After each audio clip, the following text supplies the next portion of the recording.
හරි. එතකොට අපි ගත්තොත් එහෙම මම කිව්වා ඔයගොල්ලන්ට උත්තර ලියලා තියාගන්න කියලා. මම හිතනවා උත්තර ලියලා ඇති කියලා. එහෙනම් අපි ඒක සාකච්ඡා කරගෙන යමු. හරි. අද මට අර ගිය සතිය වගේ ගැටලුවක් නැහැ. මම ෂෙයා කරලා ඒ ටික ගන්නට කරන්න නේ. ගිය සතියේ ෂෙයා කරන්න වෙයි ප්‍රශ්නයක් තිබුණා. අද එහෙම ගැටලුවක් නැහැ. ෂෙයා කරලා අපි හිමීට අර වටපිටාවේ තියෙන කරුණු ටිකක් මතක් කරගෙන යන ගමන් පාඩම කතා කරමු. හරි. හරි. එතකොට තියෙන්නේ මම පේපර් එකත් ෂෙයා කරන්නම්.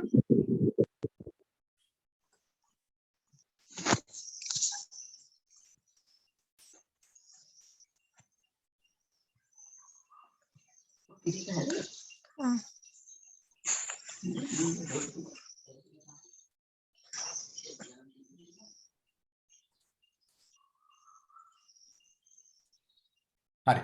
ඒතර පළවෙනි ප්‍රශ්නේ තියෙන්නේ මිනිසාගේ ආමාශය අඩංගු එන්සයිම් එකයි කියලා තමයි තියෙන්නේ. හරි. ඒතර දැන් අපි ආහාර ජීර්ණ පද්ධතිය ගැන කතා කරලා තිනවා අපේ 6 වෙනි පාඩමේදී. ඒතර අපි කතා කරා විවිධ තැන්වලදී අපේ ආහාර ජීර්ණය සිද්ධ වෙනවා. එතකොට විවිධ එන්සයිම් එකට දායක වෙනවා කියලා. හරි. මොකද්ද එතකොට මිනිසාගේ ආමාශය අඩංගු එන්සයිම් වෙන්නේ ඔය එන්සයිම් අතරින්?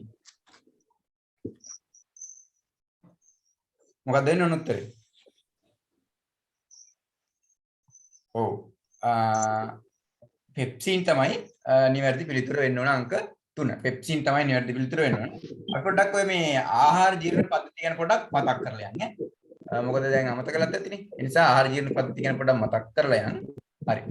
මම මුලින් නම් පොඩ්ඩක් ආහාර ජීර්ණ පද්ධතිය ගැන මතක් කරා නම් එතකොට ඔයගොල්ලන්ට මොකක් හරි අමතක කරලා තියෙන දෙයක් දැනගන්න පුළුවන්. හරි. ඒතර මිනිසාගේ ආහාර ජීර්ණ ක්‍රියාවලිය කෙනෙක් ගත්තොත් එහෙම සාමාන්‍යයෙන් අපිට විවිධ කාර්යයන් සඳහා ශක්තිය අවශ්‍යයි කියලා අපි කිව්වා. ඒතර මේ විවිධ කාර්යයන් සඳහා අවශ්‍ය ශක්තිය ලබා ගැනීමට ආහාර අපි ගන්න ඕනේ. කියන්නේ ශක්තිය ලබා ගන්න ශ්වසනයෙන් ශ්වසනයමකින් ශක්තිය ලබා ගන්නත් ආහාර අපේ පෝෂණ ද්‍රව්‍ය තියෙන කාබෝහයිඩ්‍රේට් මේ ග්ලූකෝස් ඒ වගේ ප්‍රෝටීන් වගේ දේවල් තියෙනවා. හරි. ඒතර ආහාර ජීර්ණ ක්‍රියාවලිය ගත්තොත් එහෙම ආහාර ජීර්ණයක් කියලා අපි ප්‍රධාන වශයෙන්ම කියන්නේ අපි ගන්න ආහාර සරල තත්ත්වයට පත් කරලා අපිට අවශෝෂණය කරන්න පුළුවන් තත්ත්වයට හදාගන්න තමයි ආහාර ජීර්ණ ක්‍රියාවලිය සිද්ධ වෙන්නේ. ඒතර මේක අපි ආකාර දෙකකින් තියෙනවා කියලා කතා කරනවා. යාන්ත්‍රික ක්‍රියාවලිය සහ රසායනික ක්‍රියාවලිය විදිහට. ඒතර යාන්ත්‍රික ක්‍රියාවලිය කියන්නේ මොකද්ද? රසායනික ක්‍රියාවලිය කියන්නේ මොකද්ද කියලා ඔයගොල්ලෝ දන්නවනේ. ඒකයි මම මතක් කරන්නේ නැහැ. ඒතර ආහාර ජීර්ණ පද්ධතිය ගත්තොත් එහෙනම් ප්‍රධාන වශයෙන් මේකේ ක්‍රියාවලිය තුනක් සිද්ධ වෙනවා. ඒ තමයි ආහාර ජීර්ණය කරගන්න එක, ඊපස්සේ ජීර්ණ වෙච්ච ආහාරව ජීර්ණ ඵල ටික අවශෝෂණය කරගන්න එක සහ ජීර්ණ වෙච්ච නැති දේවල් ටික ශරීරයෙන් බැහැර කරන එක. හරි. ඒතර ආහාර ජීර්ණ පද්ධතිය ගත්තොත් එහෙනම් අපි දන්න විදිහට මුලින්ම මුඛ කුහරයෙන් පටන්ගෙන අවසාන කොහෙන්ද? උදේමකින් තමයි අවසාන වෙන්නේ. ඒ අතරතුරදී සිද්ධ වෙන ක්‍රියාවලිය තමයි අපි මේ පාඩමේ අර්ථයේදී කතා කරන්න තියෙන්නේ. එතකොට ඒ අතරතුරදී අපිට හම්බ වෙනවා කේට ග්‍රන්ථි, අපිජීවිකාව, අන්න ස්රෝතය, ඊට පස්සේ අක්මාව, පිත්තාශය, මහාන්ත්‍රය, කුඩාන්ත්‍රය, ශුද්ධාන්ත්‍රය, ගුදමාර්ගය, උණ්ඩුක කුච්චය, ගුදය කියන ඔන්න ඔය කියන කොටස් ටික අපිට හම්බ වෙනවා. හරි. ඔය කොටස් ටිකෙන් අපි මතක තියාගන්න ඕන විශේෂයෙන්ම ශ්වසන පද්ධතියටයි ආහාර ජීර්ණ පද්ධතියටයි කියන දෙකටම පොදු ව්‍යුහයක් තියෙනවා. මොකක්ද ඒක?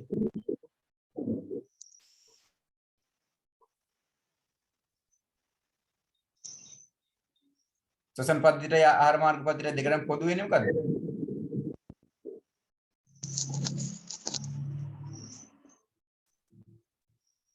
කියන්න බලන්න.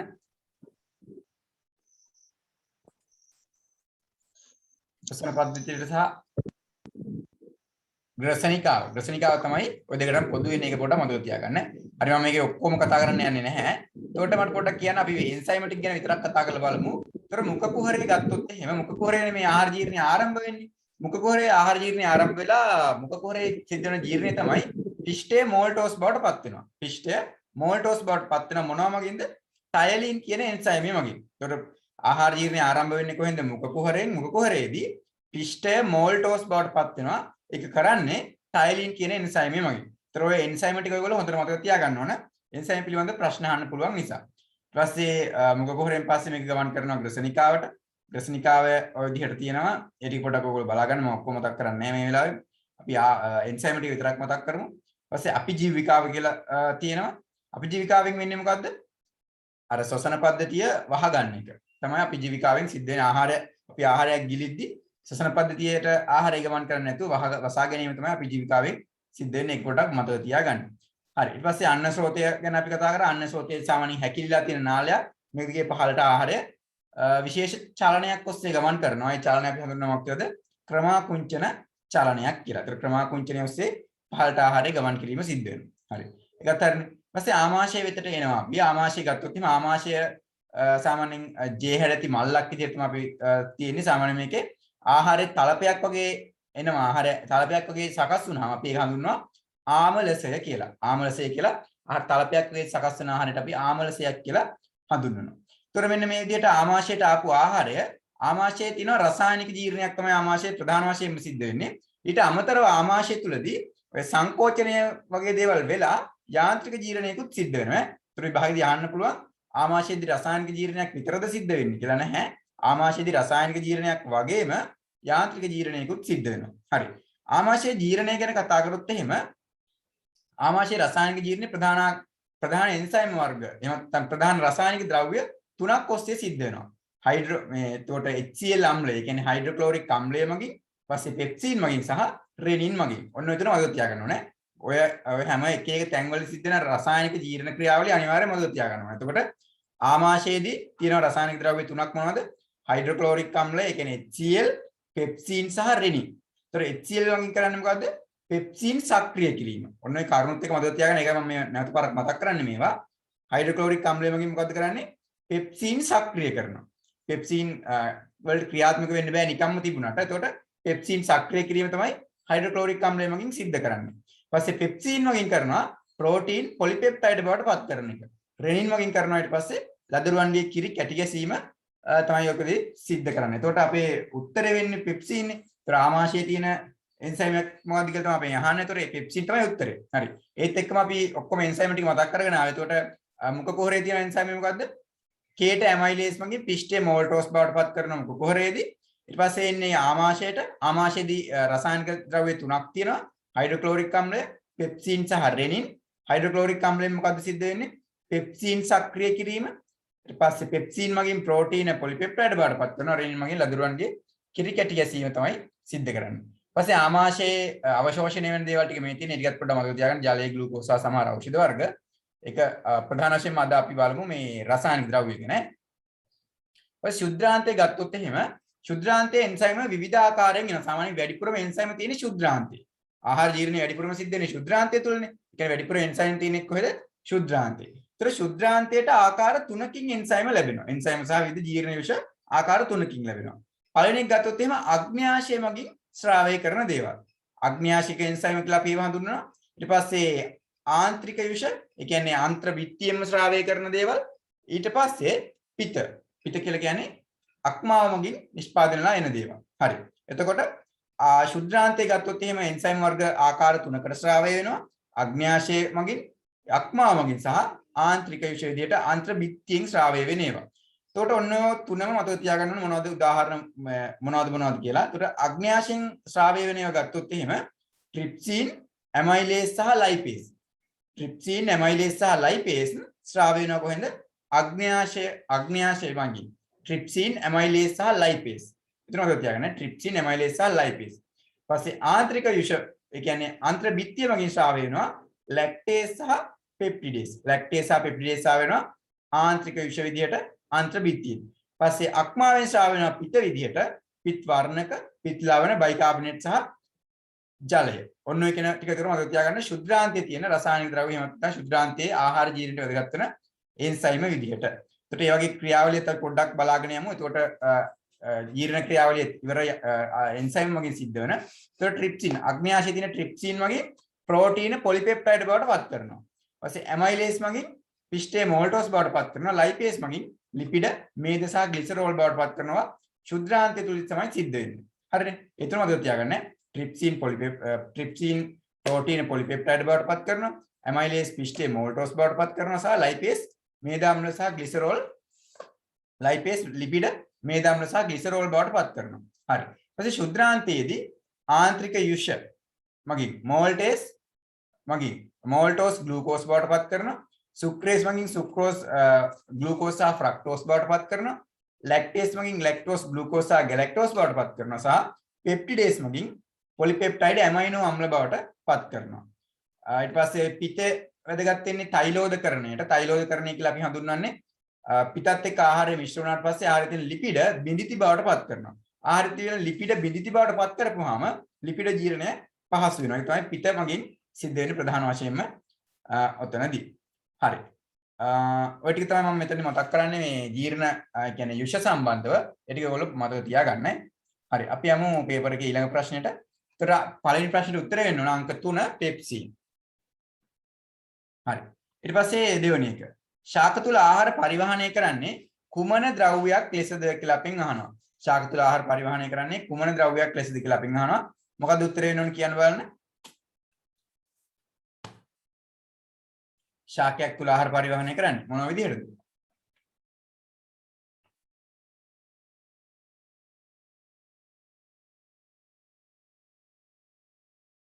ඔව් ඔයාලා මේ කටින්ම කියන්නේ නැහැ මෙසේජ් දාන්න ඕනේ.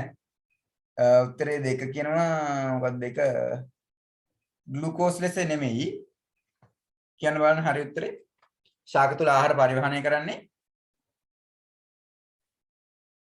සුක්‍රෝස් විදිහට තමයි ශාකයක් තුල ආහාර පරිවහනය කරන්නේ. හරි.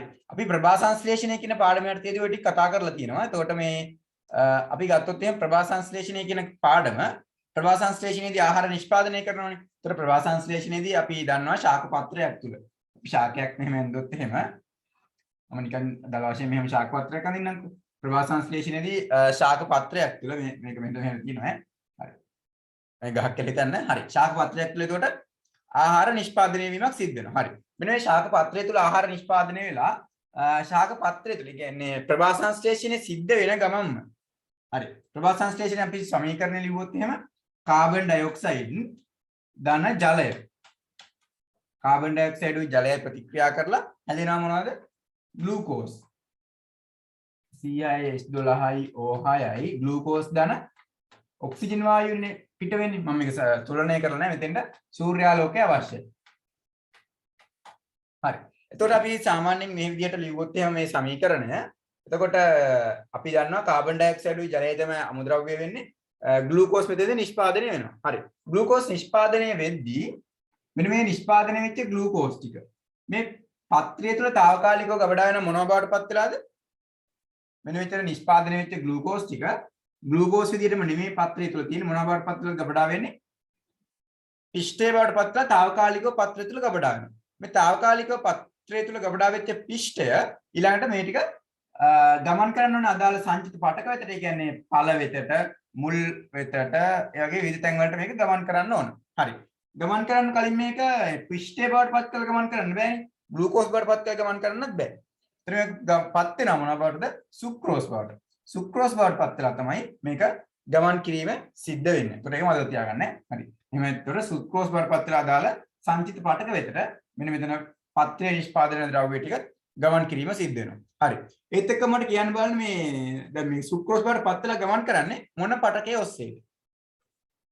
මොන පටකයේ ඔස්සේද ගමන් කරන්නේ? මේ ශාකයේ ප්‍රධාන වශයෙන් පටක කීයක් තියෙනවද? ප්‍රධානම පටක දෙකක් තියෙනවා. මොනවද ඒ පටක දෙක?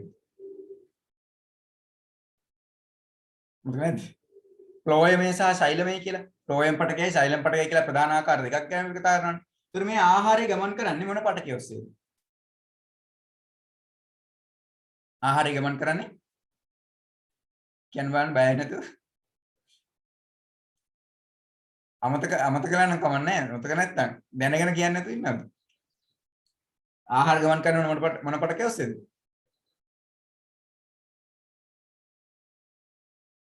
ඔව් ෆ්ලෝයම් පටකයේ ඔස්සේ තමයි ආහාරය ගමන් කරන්න ඕන. හරි ෆ්ලෝයම් පටකයේ ඔස්සේ දුර ආහාරය ගමන් කරනවා. ඒතර ශෛලම් පටකයේ ඔස්සේ මොකද ගමන් කරන්නේ? ජලය සහ ಖನಿජ ලවණ තමයි ශෛලම් පටකයේ ඔස්සේ ඉහළට ගමන් කරන්නේ. ඒතර ටිකක් පොඩ්ඩක් මතක තියාගන්න. හරි. මේ ප්‍රශ්නෙට උත්තර වෙන්න ඕන අංක 3 සුක්‍රෝස් ලෙසය. සුක්‍රෝස් ලෙසය කියලා තමයි උත්තර වෙන්න ඕන.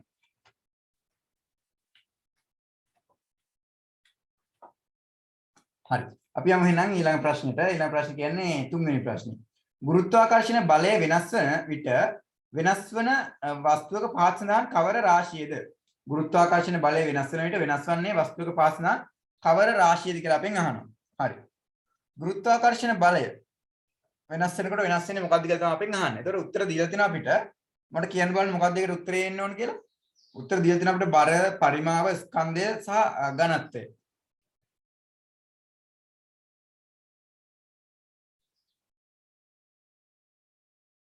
මොකද්ද මේ පේන්නේ නැහැ කියලා කියනවා මේ.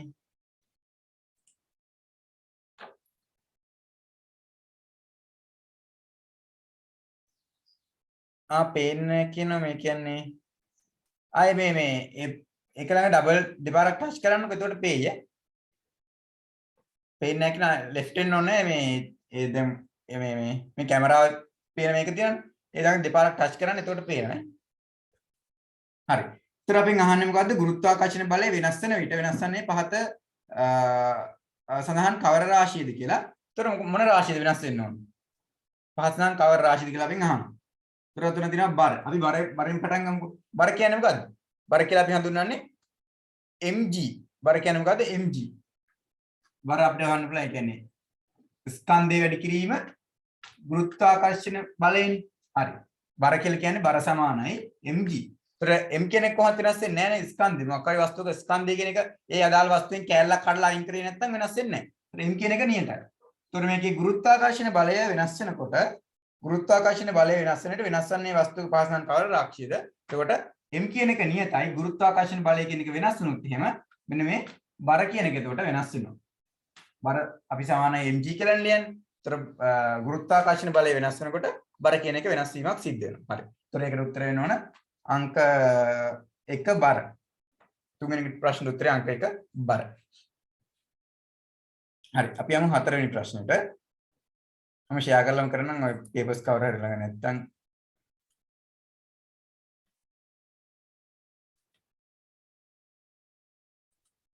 හරි. හතරවෙනි ප්‍රශ්නේ මිනිරන් හා දියමන්ති යනු කාබන් වල මොනවද කියලා තමයි අපෙන් අහන්නේ. මිනිරන් සහ දියමන්ති. ඔයගොල්ලෝ ඔය පාඩම තියෙනවාට පාඩමේ අංක නම තියෙනවා 10 වසර පාඩමක්. මොකද්ද බන්ධන පාඩමේ ඔව් බන්ධන පාඩමේ තමයි ඔක තියෙන්නේ. හරි. ඒතර මිනිරන් සහ දියමන්ති කියන එක ගත්තොත් එහෙම සාමාන්‍යයෙන් කාබන් වල මොනවද? අපි මිනිරන් සහ දියමන්ති කියලා කියන්නේ ඇත්තටම බහුරූපී ආකාරය. ඒ කියන්නේ කාබන් ඉන්න පුළුවන් ආකාර කීපයක් තියෙනවා. අපි කියන ඒ ආකාර වලින් ඒක බහුරූපී ආකාර දෙකක් තමයි ඔය මිනිරන් සහ දියමන්ති කියලා කියන්නේ. හරි. සාමාන්‍යයෙන් ඔය මිනිරන් සහ දියමන්ති ගත්තොත් එහෙම දියමන්ති වල කාබන් ස්තර තියෙන්නේ කොහොමද? දියමන්ති ගත්තොත් එහෙම දියමන්ති වල කාබන් ස්තර තුන තියෙනවා බැඳිලා තියෙනවා. ඒකේ එක මත එක ලිස්සලා යන්න පුළුවන්. ඒකයි පෙන්සල් කුටියක් එහෙම අරගෙන ඉවරලා අපි පොඩ්ඩක් ඇඟිලි වලින් මෙහෙම පිරිමෙන්දොත් එහෙම හොඳ නිකන් අර පවුඩර් වගේ ගතියක් දැනෙන්නේ. කාබන් පරමාණු තුන සම්බන්ධ වෙලා ස්තර අතර ලිස්සලා යන්න පුළුවන් ආකාරය තමයි සකස් වෙලා තියෙන්නේ මොනවද? මිනිරන් දියමන්ති ගත්තොත් එහෙම කාබන් පරමාණු 4ක් එක්ක තමයි බැඳිලා තියෙන්නේ. එතකොට ඒව සාමාන්‍යයෙන් දැඩි බව වැඩි කියන්නේ ගොඩක් දැඩි බවක් ලැබිලා තියෙනවා මොනවටද? දියමන්ති වලට. ඒතර ඔය මිනිරන් සහ දියමන්ති කියන්නේ කාබන් වල බහුරූපී ආකාර. උත්තරය අංක 2. උත්තරය අංක 2 මිනිරන් සහ දියමන්ති කියන්නේ කාබන් වල බහුරූපී ආකාර. හරි. අපි යමු ඊළඟ ප්‍රශ්නෙට. පස්වෙනි එක පරමාණුක ස්කන්ධය කෙරෙහි වැඩිම දායකත්වයක් දක්වන්නේ උපපරමාණුක අංශ දායකත්වයක් දක්වන උපපරමාණුක අංශු වර්ග වන්නේ. හරි. පරමාණුක ස්කන්ධයට වැඩිම දායකත්වයක් දක්වන උපපරමාණුක අංශු තමයි අපෙන් අහන්නේ. හරි. පරමාණුක තියෙන උපපරමාණුක අංශු ටික මොනවද කියන්න බලන්න. පරමාණුක තියෙන උපපරමාණුක අංශු ටික මොනවද?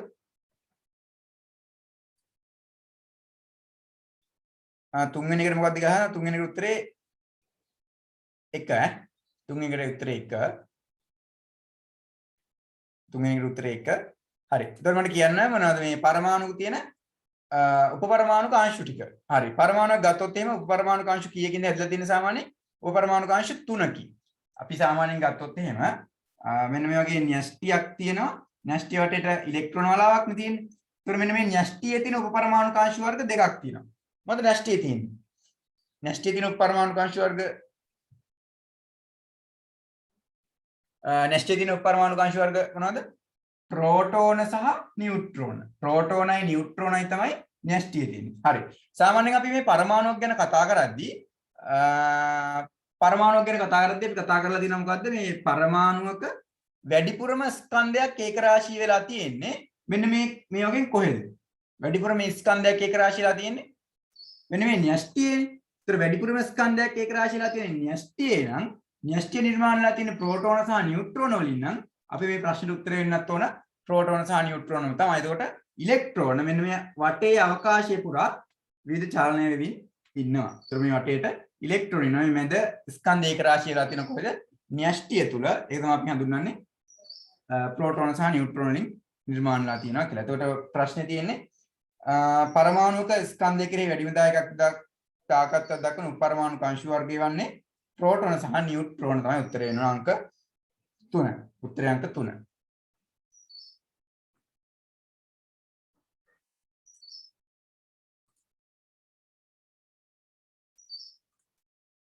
හරි. අපි යමු 6 වෙනි ප්‍රශ්නෙට. හරි. 6 වෙනි ප්‍රශ්නේ තියෙන්නේ වෘක්කයේ මූලික ව්‍යුහමය ඒකකයේ වෘක්කාණුවයි වෘක්කාණුවක ගුච්චිකාව සෑදී ඇත්තේ මොන වගේද කියලා තමයි අපෙන් අහන්නේ. හරි. වෘක්කාණු ගුච්චිකාව මම ඒකත් පොඩ්ඩක් පෙන්නලාම කරන්නම්. මේක මට ඕපන් කරගන්න වෙනවා. පොඩ්ඩක් ඉන්න ඕපන් කරගන්න නේ. අපි මොන පද්ධතියද විනාඩියක් දෙන්න මම ඒක ඕපන් කරගන්නකම්.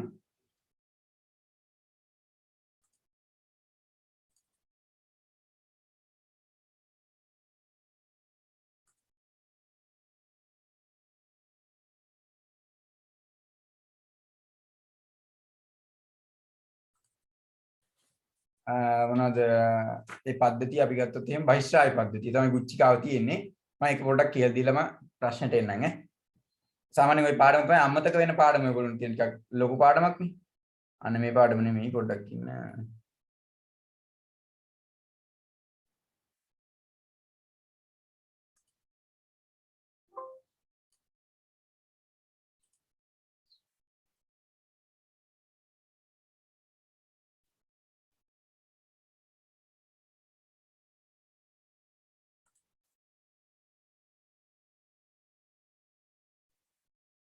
හරි බහිශ්‍රාවී පද්ධතියේ අපි කොටස් ටික පොඩ්ඩක් මතක් කරන්නේ.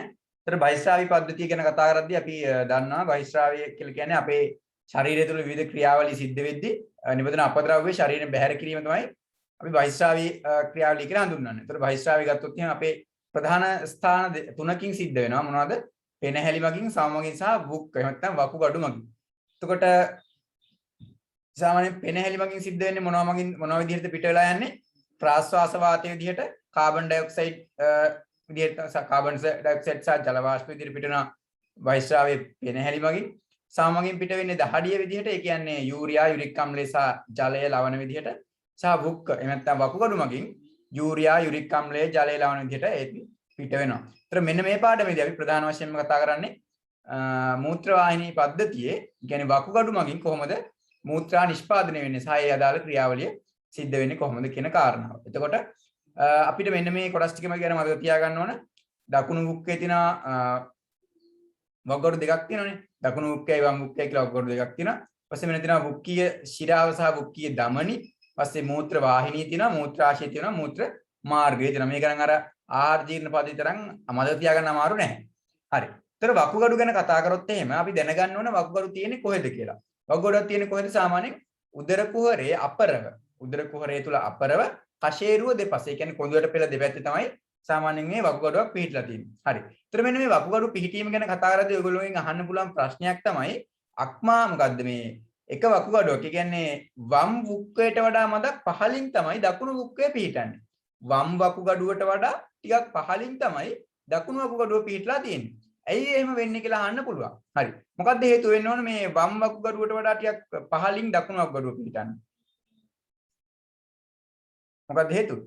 අක්මාවේ පිහිටීම. අක්මාවේ පිහිටීම නිසා තමයි වම් වකුගඩුවට වඩා ටිකක් පහලින් මෙන්න මේ කියන දකුණු වකුගඩුව පිහිටලා තියෙන්නේ. ඒක ඒතර මතක තියාගන්න. හරි. ඊට පස්සේ අපි වකුගඩුව ගැන කතා කරද්දී වුක්කය. ඒ කියන්නේ එක වකුගඩුවක් ගැන කතා කරන්න ඕනේ. ඒතර මෙන්න මේ කියන කොටස් ටික තියෙනවා. ඒ කොටස් ටික පොඩ්ඩක් ඔයගොල්ලෝ ආයෙත් පාරක් බලන්න. මෙන්න මේ කොටස් ටික. එතකොට වුක්කීය ශිරා, වුක්කීය ධමනි, ශ්‍රෝණීය, මූත්‍ර වාහිනී, වුක්ක පිරමීඩ ඒ පොඩ්ඩක් බලා ගන්න. හරි. අපිට වැදගත් වෙන්නේ අපේ ප්‍රශ්නේ තිබ්බේ මෙන්න මෙතන. ඒ කියන්නේ වුක්කයේ මූලික ව්‍යුහමය ඒකකයේ වුක්කාණුවයි වුක්කාණුවක ගුච්චිකාව සෑදී ඇත්තේ මොකක්ද කියලා තමයි අපෙන් අහන්නේ. ගුච්චිකාව හැදලා තියෙන්නේ මොකෙන්ද කියලා. ඒතර මෙන්න මෙතනනේ ගුච්චිකාව තියෙන්නේ. මේ තියෙන ගුච්චිකාව. මෙන්න මේක තමයි ගුච්චිකාව. හරි. පොඩ එනවා ඊට වඩා පැහැදිලි රූපයක් කියන්න තුල බලන්න.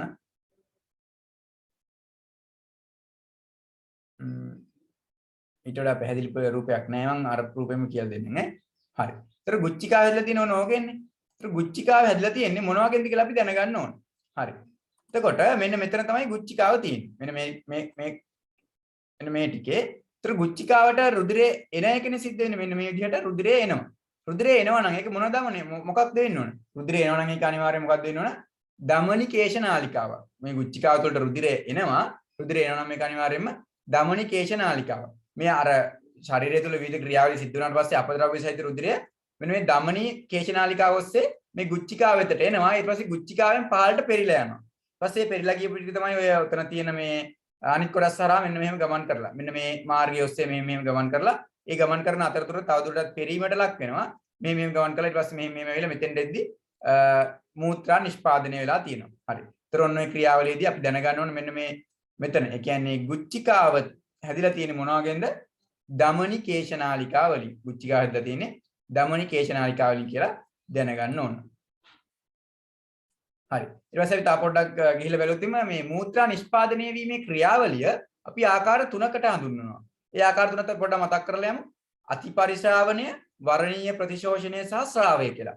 මූත්‍රා නිපදවීමේ ක්‍රියාවලිය අපි ආකාර තුනකින් හඳුන්වනවා. ඒ තමයි අතිපරිශ්‍රාවණය, වරණීය ප්‍රතිශෝෂණය සහ ස්‍රාවය. මූත්‍රා නිෂ්පාදනය කිරීමේ ක්‍රියාවලිය ආකාර තුනයි. අතිපරිශ්‍රාවණය, වරණීය ප්‍රතිශෝෂණය සහ ස්‍රාවය විදිහට. ඒත් අතිපරිශ්‍රාවණය කෙනෙක් ගත්තොත් එහෙම අතිපරිශ්‍රාවණය කියලා කියන්නේ අර මෙන්න මෙතනින්. ඒ කියන්නේ අර ගුච්චිකාවේ තියෙන මේවා ටික පහළට පෙරිලා යන ක්‍රියාවලිය තමයි අතිපරිශ්‍රාවණය කියලා අපි සරලවම හඳුන්වන්නේ. ටික අපි පස්සේ වෙලාවක හොඳට සරලවම කියලා දෙන්නම් මම. ඒතර අතිපරිශ්‍රාවණයේදී අර අපද්‍රව්‍ය සහිත රුධිරය ටික පහළට පෙරිලා යෑම තමයි සිද්ධ වෙන්නේ. ඊට පස්සේ මෙන්න මේක ලක් වෙනවා වරණීය ප්‍රතිශෝෂණයට.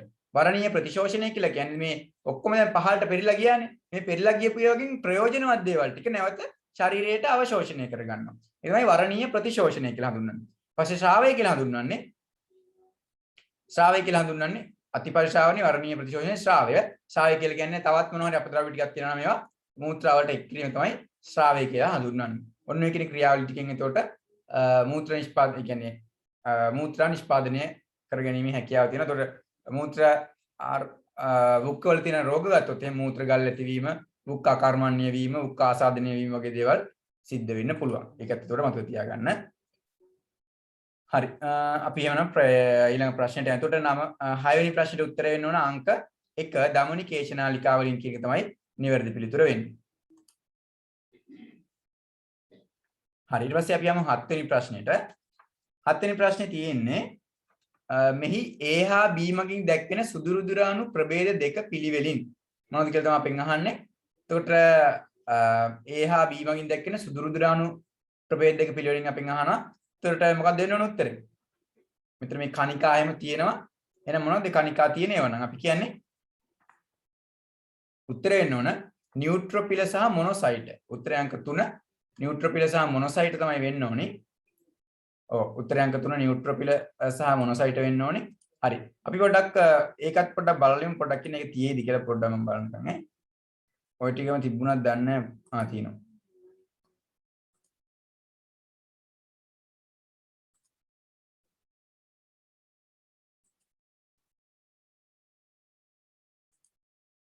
හරි. ඒතර රුධිරය ගත්තොත් එහෙනම් අපි ප්‍රධාන වශයෙන්ම කොටස් කීයකට බෙදනවා? දෙකකට බෙදනවා. ඒ තමයි දේහාණු සහ ප්ලාස්මයේ විදියට. රුධිරය අපි ප්‍රධාන කොටස් දෙකකට බෙදනවා. දේහාණු සහ ප්ලාස්මයේ විදියට. ඒතර දේහාණු ගත්තොත් එහෙම දේහාණු ආකාර තුනක් තියෙනවා. රතු රුධිරාණු, සුදු රුධිරාණු සහ රුධිර පට්ටිකා විදියට. දේහාණු ආකාර තුනයි. රතු රුධිරාණු, සුදු රුධිරාණු සහ රුධිර පට්ටිකා විදියට. හරි. ඊපස්සේ මේ සුදු රුධිරාණු ගත්තොත් එහෙම නැවත අපි කොටස් තුනකට බෙදනවා. ඒ තමයි දෙකකට බෙදනවා. කණිකාමය සුදු රුධිරාණු සහ කණිකාමය නොවන සුදු රුධිරාණු විදියට. කණිකාමය ඒවා සහ කණිකාමය නොවන ඒවා විදියට අපි සුදු රුධිරාණු නැවත කොටස් තුනකට බෙදනවා. හරි. මේ වගේම කණිකාමය ඒවා තුනක් තියෙනවා. නියුට්‍රෝපිල, ඉසිනොෆිල සහ බේසොපිල විදියට. කණිකාමය ඒවා තුනක් තියෙනවා. නියුට්‍රෝපිල, ඉසිනොෆිල සහ බේසොපිල. කණිකාමය නොවන ඒවා දෙකක් තියෙනවා. වසාසෛල සහ මොනොසයිට. කණිකාමය නොවන ඒවා දෙකක් තියෙනවා. වසාසෛල සහ මොනොසයිට විදියට. හරි. ඔන්න ඔය ටික ගත්තොත් එහෙම දොර රුධිරය අපි ප්‍රධාන වශයෙන් ආකාර දෙකයි දේහාණු සහ ප්ලාස්මය කියලා. දේහාණු ආකාර තුනක් තියෙනවා. රතු රුධිරාණු, සුදු රුධිරාණු සහ රුධිර පට්ටිකා විදියට. සුදු රුධිරාණු නැවත ආකාර දෙකකට බෙදෙනවා අපි. කණිකාමය සුදු රුධිරාණු සහ කණිකාමය නොවන සුදු රුධිරාණු විදියට. මේවා දැන් මතක තියාගන්න. මම ඔයගොල්ලන්ට අමතක වෙලා තියෙන කියලා මතක් කරන්නේ නැත් පාරක්. එතකොට කණිකාමය සුදු රුධිරාණු ආකාර තුනයි නියුට්‍රොෆිල, ඊසිනොෆිල සහ බේසොෆිල කියලා.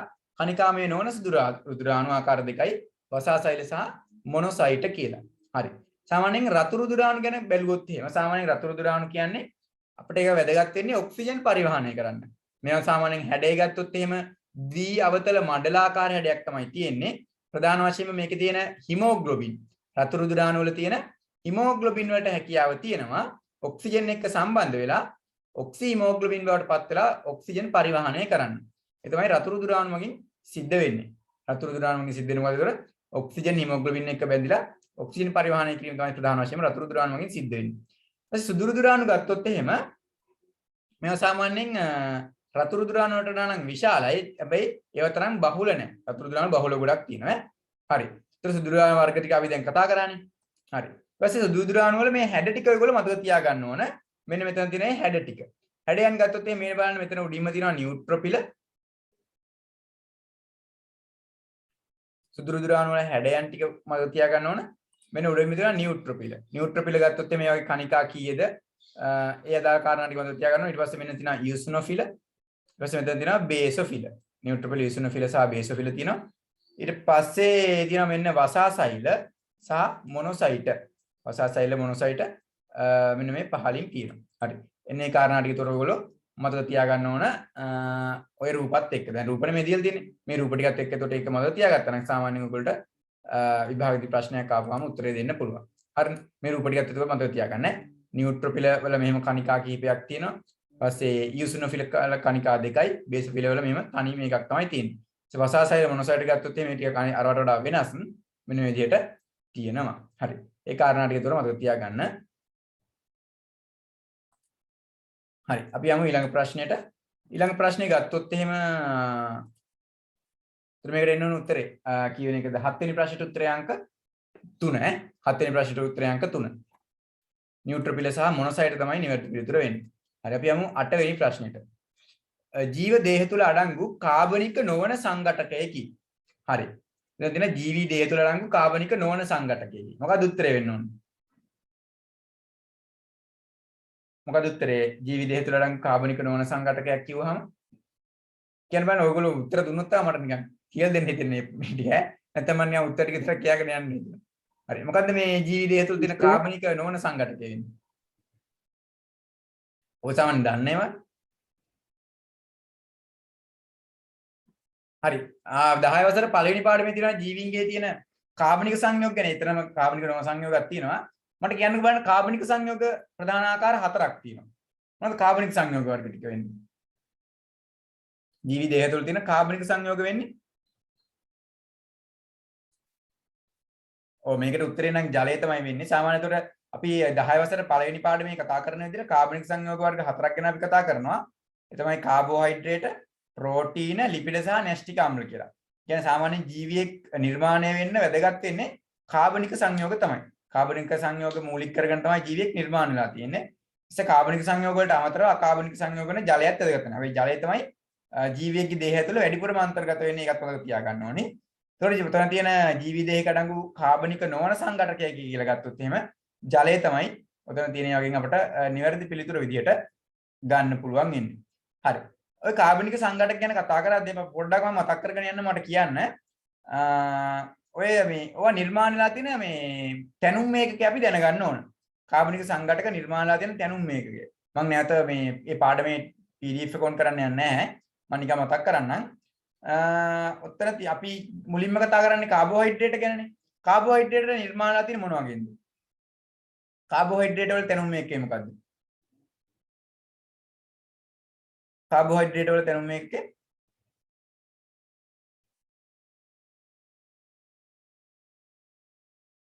සාමාන්‍යයෙන් අපි කියන්නේ මොනවා කියලාද?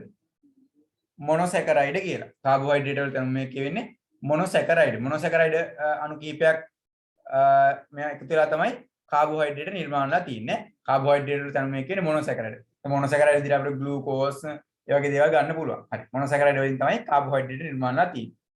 හරි. ඊට පස්සේ කාබෝහයිඩ්‍රේට් වලින් එහාට ගිහපම අපි කතා කරනවා ප්‍රෝටීන් එක. ප්‍රෝටීන මොනවා වගේ නිර්මාණය තියෙන්නේ?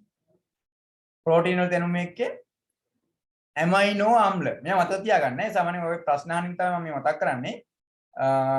මොනවද ප්‍රෝටීන් වල තැනුම මේ කියන්නේ මොනවද? ඇමයිනෝ අම්ල. ප්‍රෝටීන් වල තැනුම මේ කියන්නේ ඇමයිනෝ අම්ල. ඊපස්සේ ලිපිඩ වල තැනුම මේ කියන්නේ මොනවද? ලිපිඩ වල තැනුම මේකේ ලිපිඩ වල තැනුම මේකේ වෙන්නේ මේද අම්ල සහ ග්ලිසරෝල්. ලිපිඩ වල තැනුම මේකේ වෙන්නේ මේද අම්ල සහ ග්ලිසරෝල්. ලිපිඩ වල තැනුම මේකේ වෙන්න ඕන මේද අම්ල සහ ග්ලිසරෝල්. හරි. ඊට පස්සේ අපි ගත්තොත් එහෙම ඊළඟ තමයි මොකද්ද න්‍යෂ්ටික අම්ල. එහෙම නැත්නම් DNA සහ RNA. න්‍යෂ්ටික අම්ල වල වගේ හැදලා තියෙන්නේ. න්‍යෂ්ටික අම්ල වල තැනුම මේකේ න්‍යෂ්ටික අම්ල වල තැනුම මේකේ නියුක්ලියෝටයිඩ්. න්‍යෂ්ටික අම්ල වල තැනුම මේකේ වෙන්නේ නියුක්ලියෝටයිඩ්. හරි. ඔය කියන කාරණා ටික ඒතර ඔයගොල්ලෝ හොඳට මතක තියාගන්න. සාමාන්‍යයෙන් ඔය වගේ ප්‍රශ්න අහන්න පුළුවන්. ඒ නිසා මොකද්ද න්‍යෂ්ටික අම්ල වල මේ මොකද්ද?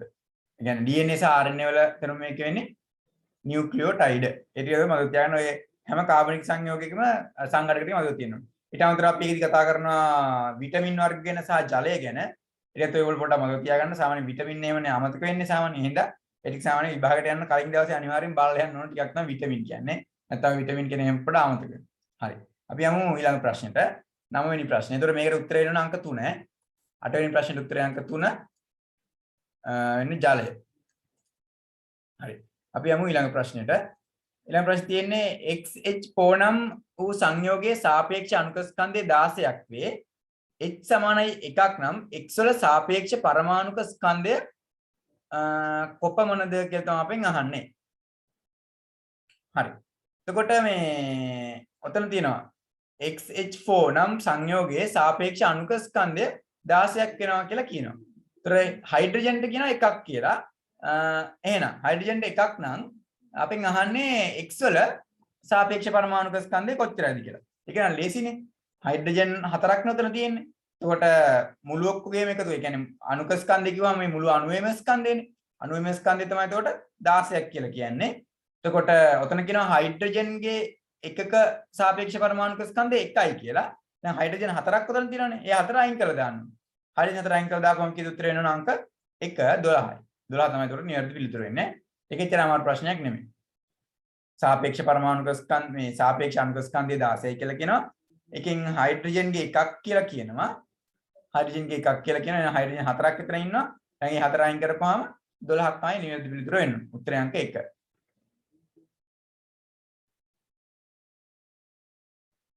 හරි. 10 වෙනි ප්‍රශ්නේ. 10 වෙනි ප්‍රශ්නේ තියෙන්නේ සිසුවෙකු ඕම් නියමයේ සත්‍යතාවය පරීක්ෂා කිරීම සඳහා ලබාගත් දත් ඇසුරින් ධාරාව හා විභවාන්තරය අතර ප්‍රස්ථාරයක් අඳින ලදී.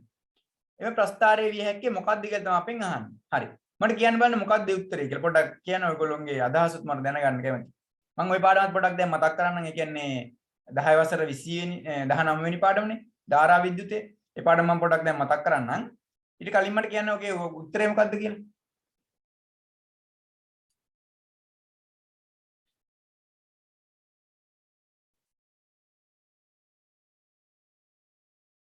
ඔව් නිරාජ් උත්තරයක් දීලා තියෙනවා.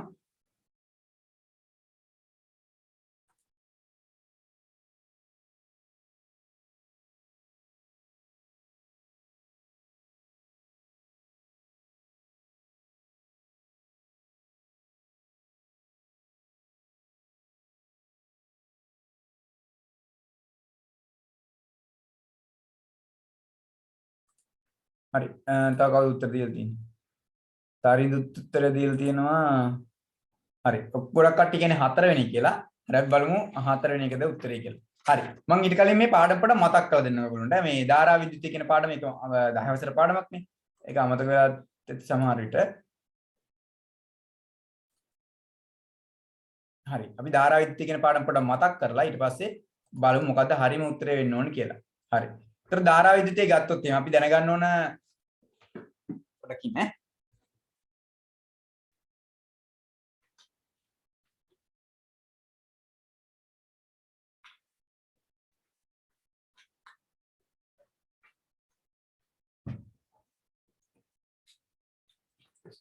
හරි. එතකොට ධාරා විද්‍යුතය මම අද මේ පාඩමේ අපි MCQ ටික විතරක් හරි කමක් නැහැ මම වටේ තියෙන පාඩම් ටිකත් එක්ක මතක් කරගෙනම කරන්නම්. එතකොට ඔයගොල්ලෝ ලේසි. නිකන් ප්‍රශ්න ටිකක් විතරක් කරන්න ගියා කියලා තේරුමක් නැහැ නේද? මම මතක් කරගෙනම හිමීට කරගෙන යන්නම් ඈ. හරි. ඒතර ධාරා විද්‍යුතය ගැන කතා කරද්දී අපි දැනගන්න ඕන, ඒ කියන්නේ විද්‍යුතය ගැන කතා කරද්දී ආකාර දෙකක් තියෙනවා. ස්ථಿತಿ විද්‍යුතය සහ ධාරා විද්‍යුතය කියලා.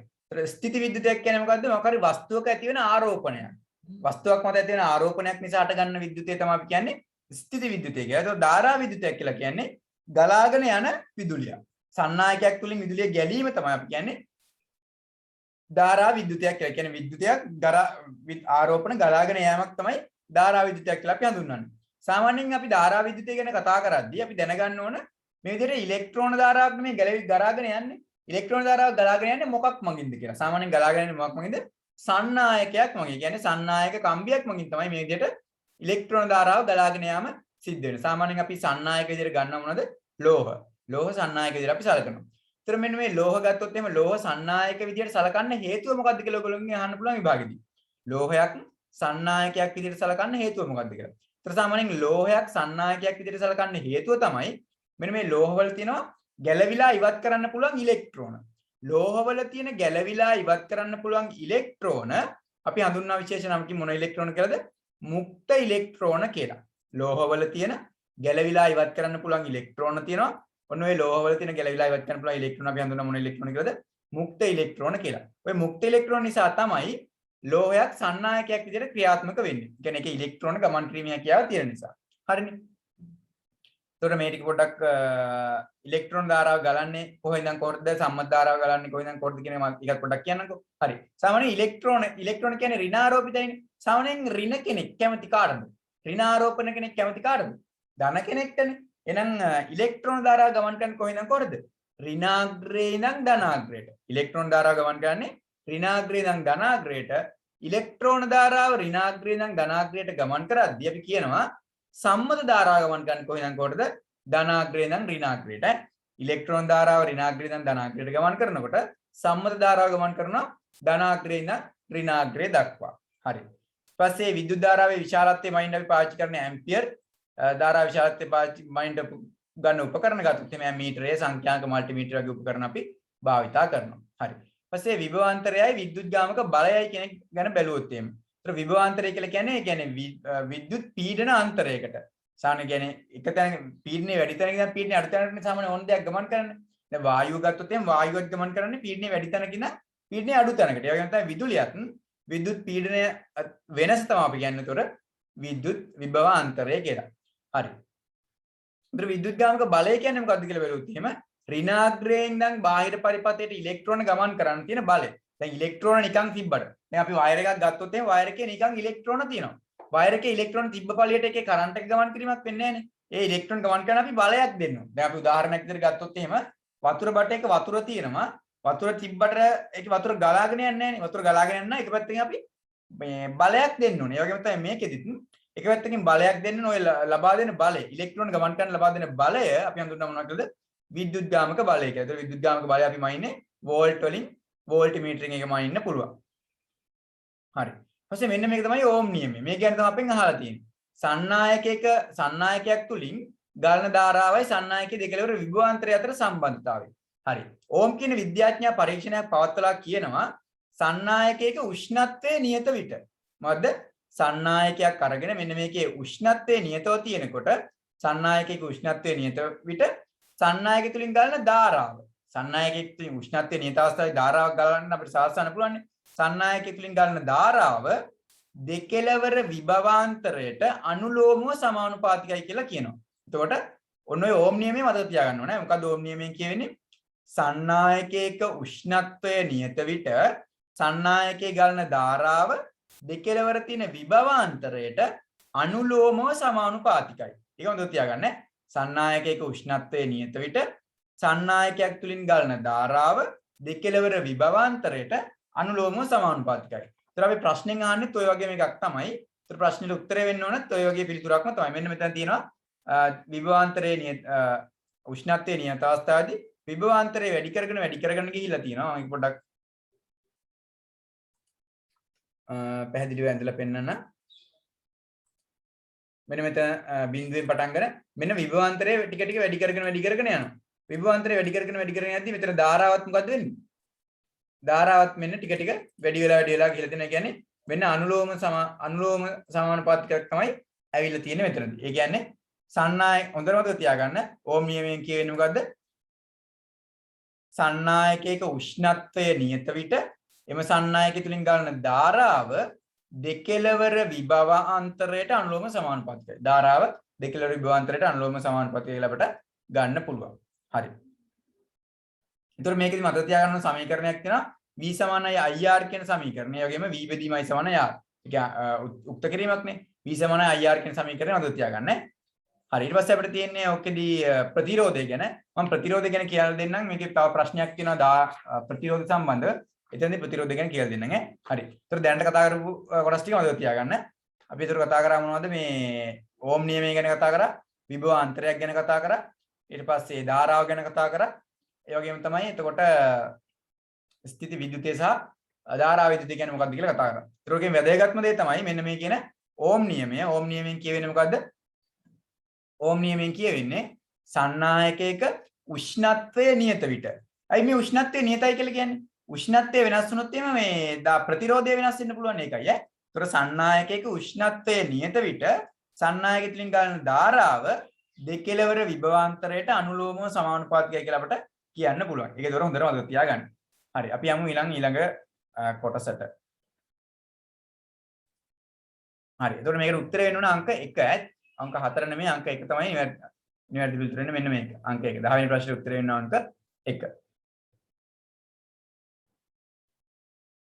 හරි. ඊට පස්සේ 11 වෙනි ප්‍රශ්නේ. 11 වෙනි ප්‍රශ්නේ තියෙන්නේ 800 ග්‍රෑම් ස්කන්ධයක් සහිත වස්තුවක් 30 ms ඍණයක ප්‍රවේගයකින් සිරස්ව ඉහළට යවන ලදී. එය පොළොවෙන් ඉහළට නැගීම ආරම්භ වන අවස්ථාවේ චාලක ශක්තිය කොපමණද කියලා තමයි අපෙන් අහන්නේ. හරි. ඔය මොකක්ද උත්තරේ මට කියන්න බලන්න. ඔයගොල්ලෝගේ උත්තරයක් ගන්න ඕන නැත්නම් හරියන්නේ නැහැ. උත්තරේ මොකක්ද කියන්න බලන්න. ඊට පස්සේ මම ඔය මේ ශක්තිය කියන පාඩමත් පොඩ්ඩක් මතක් කරලම ඔය ප්‍රශ්නෙත් කියන්නම් ඈ. හරි. ඊට කලින් මට කියන්න මොකක්ද උත්තරේ වෙන්න ඕන ඔකට. පොඩ්ඩක් මේ මයික් එක ඔන් කරලා කියන්න මට කටහඬ අහන්නත් ආසයි. කවුරුත් කතා කරන්නේ නැහැ. උත්තරේ කියනවා උත්තරේ අංක 3 කියලා කියනවා තරිඳු. අපි බලමු 3ද කියලා. හරි. කොයි අනික් කට්ටියත් කියන්න උත්තරේ මොකක්ද කියලා?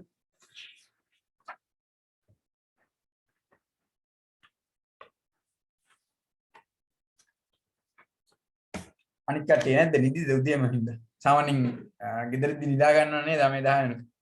තාම නිදිමතේ දින්නේ. හරි. මම ශක්තිය කියන පාඩමත් පොඩ්ඩක් මතක් කරලා ඔකට අපි උත්තරේ ගමු ඈ. හරි උත්තරේ අංක 3 තමයි වෙන්න ඕන. බලමු ශක්තිය මම ඒක ඕන. හරි. කාර්ය ශක්තිය සහ ජවය. ඔය පාඩමත් මම පොඩ්ඩක් මතක් කරන්න.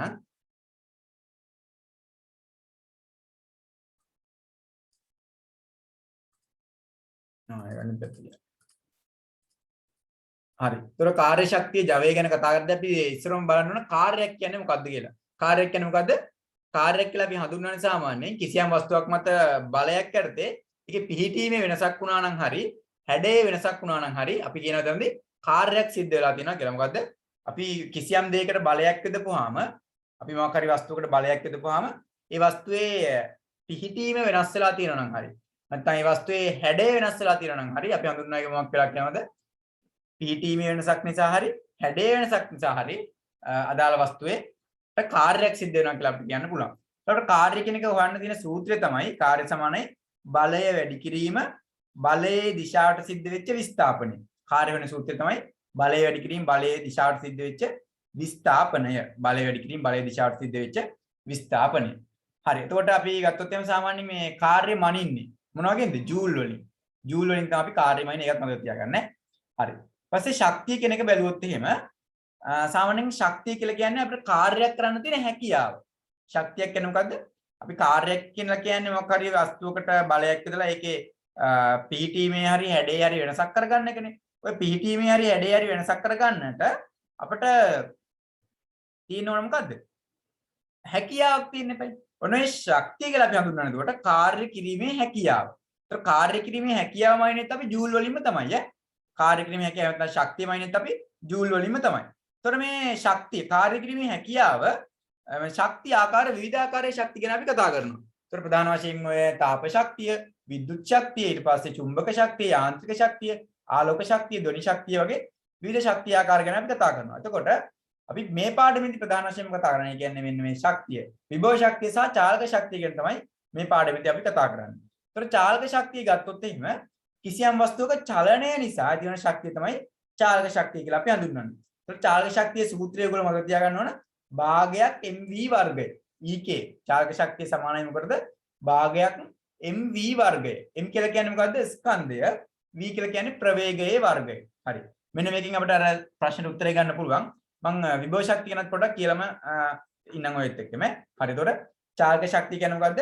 වස්තුවක් චලනය නිසා ඇති වෙන ශක්තිය. ඒතර චලනය නිසා ඇති වෙන ශක්තිය අපිට ගන්න පුළුවන් භාගයක් mv වර්ගය කියලා. හරි. ඊපස්සේ විභව ශක්තිය කෙනෙක් ගත්තොත් එහෙම. සාමාන්‍යයෙන් විභව ශක්තිය කියලා අපි හඳුන්වන්නේ කිසියම් වස්තුවක පිහිටීමේ හරි හැඩයේ හරි වෙනසක් නිසා ඇති වෙන ශක්තිය තමයි අපි කියන්නේ මොකක්ද කියලාද? විභව ශක්තිය කියලා. කිසියම් වස්තුවක පිහිටීමේ හෝ හැඩයේ වෙනසක් නිසා හටගන්න ශක්තිය අපි හඳුන්වනවා විභව ශක්තියක් කියලා. කිසියම් වස්තුවක පිහිටීමේ හෝ හැඩයේ වෙනසක් නිසා හටගන්න ශක්තිය අපි විභව ශක්තිය කියලා හඳුන්වනවා. ඒතර විභව ශක්තිය ගත්තොත් එහෙම අපි විභව ශක්තිය මානේ සූත්‍රය තමයි mgh. m කියලා කියන්නේ මොකද්ද? අදාළ වස්තුවේ ස්කන්ධය. g කියලා කියන්නේ ගුරුත්වජ ත්වරණය. h කියලා කියන්නේ ඒ අදාළ වස්තුවේ පිහිටීමේ සිද්ධ වෙච්ච වෙනස. mgh. m කියලා කියන්නේ ස්කන්ධය. g කියලා කියන්නේ ගුරුත්වජ ත්වරණය. h කියලා කියන්නේ අදාළ වස්තුව කොච්චර පිහිටීම වෙනසකට ලක් වුණාද කියන එක විභව ශක්තිය. හරි. එතකොට ඔය නොටි තමයි ප්‍රධාන වශයෙන් මේකෙදි කතා කරන්න තියෙන්නේ අපිට ඔය ජවය ගැන තියෙනවා ඊට පස්සේ. ඊට කලින් අපි මේ ප්‍රශ්නෙට උත්තරේ බලලා එමු. හරි. එතකොට තියෙන්නේ අපිට 800 ග්‍රෑම් ස්කන්ධයක් සහිත වස්තුවක් 30 ms ඍණයක ප්‍රවේගයෙන් සිරස්ව ඉහළ යවන්නදී පොළොවෙන් ඉහළට නැගීම ආරම්භන අවස්ථාවේ චාලක ශක්තිය අපෙන් අහන්නේ. එතකොට භාගයක් mv වර්ගය තමයි දාන්න ඕන. එතකොට භාගය කියන එක තියෙනවා තුන්වෙනි උත්තරේ. ඊපස්සේ m දාන්න ඕන අපි සම්මතයක වලින්නේ. m සම්මතයක වලින් දානවා කියලා කියන්නේ 800 ග්‍රෑම් කියලා තමයි දීලා තියෙන්නේ. 800 ග්‍රෑම් කියලා මේ ප්‍රශ්නේ දීලා තිබුණේ. 800 ග්‍රෑම් කියලා දීලා තියෙන හින්දා අපි මේක 1000න් බෙදලා මොකක් බවට පත් කරන්න ඕනද? මේක කිලෝග්‍රෑම් බවට පත් කරගන්න ඕන. භාගයක් 800 බෙදීම 1000 කියලා කියන්නේ කිලෝග්‍රෑම් බවට පත් වුණා. ඒක වැඩි කිරීම 30 වර්ගය. 30 වර්ගය කියලා කියන්නේ 30 වැඩි කිරීම 30. ඊ ජූල්. ඒතර උත්තරය අංක 3. 11 වෙනි ප්‍රශ්නෙට උත්තරය වෙනවා අංක 3 ඈ.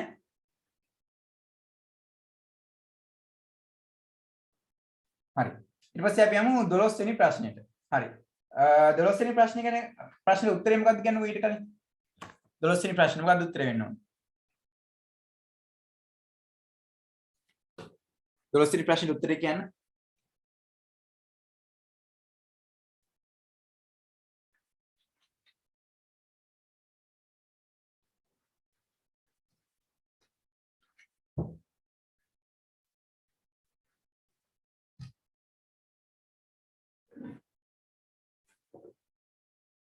හරි. උත්තර දාලා තියෙනවා බලමු අපි. ඔව් නිරාජ් දාලා තියෙන උත්තරේ 3 කියලා. 3 නෙමෙයි. මොකක්ද 12 වෙනි ප්‍රශ්නේ උත්තරේ එන්නේ? ඔයගොල්ලෝ ලියුවේ නැද්ද මේකට උත්තර? කියන්න බලන්න. උත්තර ලියලා තිබුණොත් තමයි හොඳට තේරෙන්නේ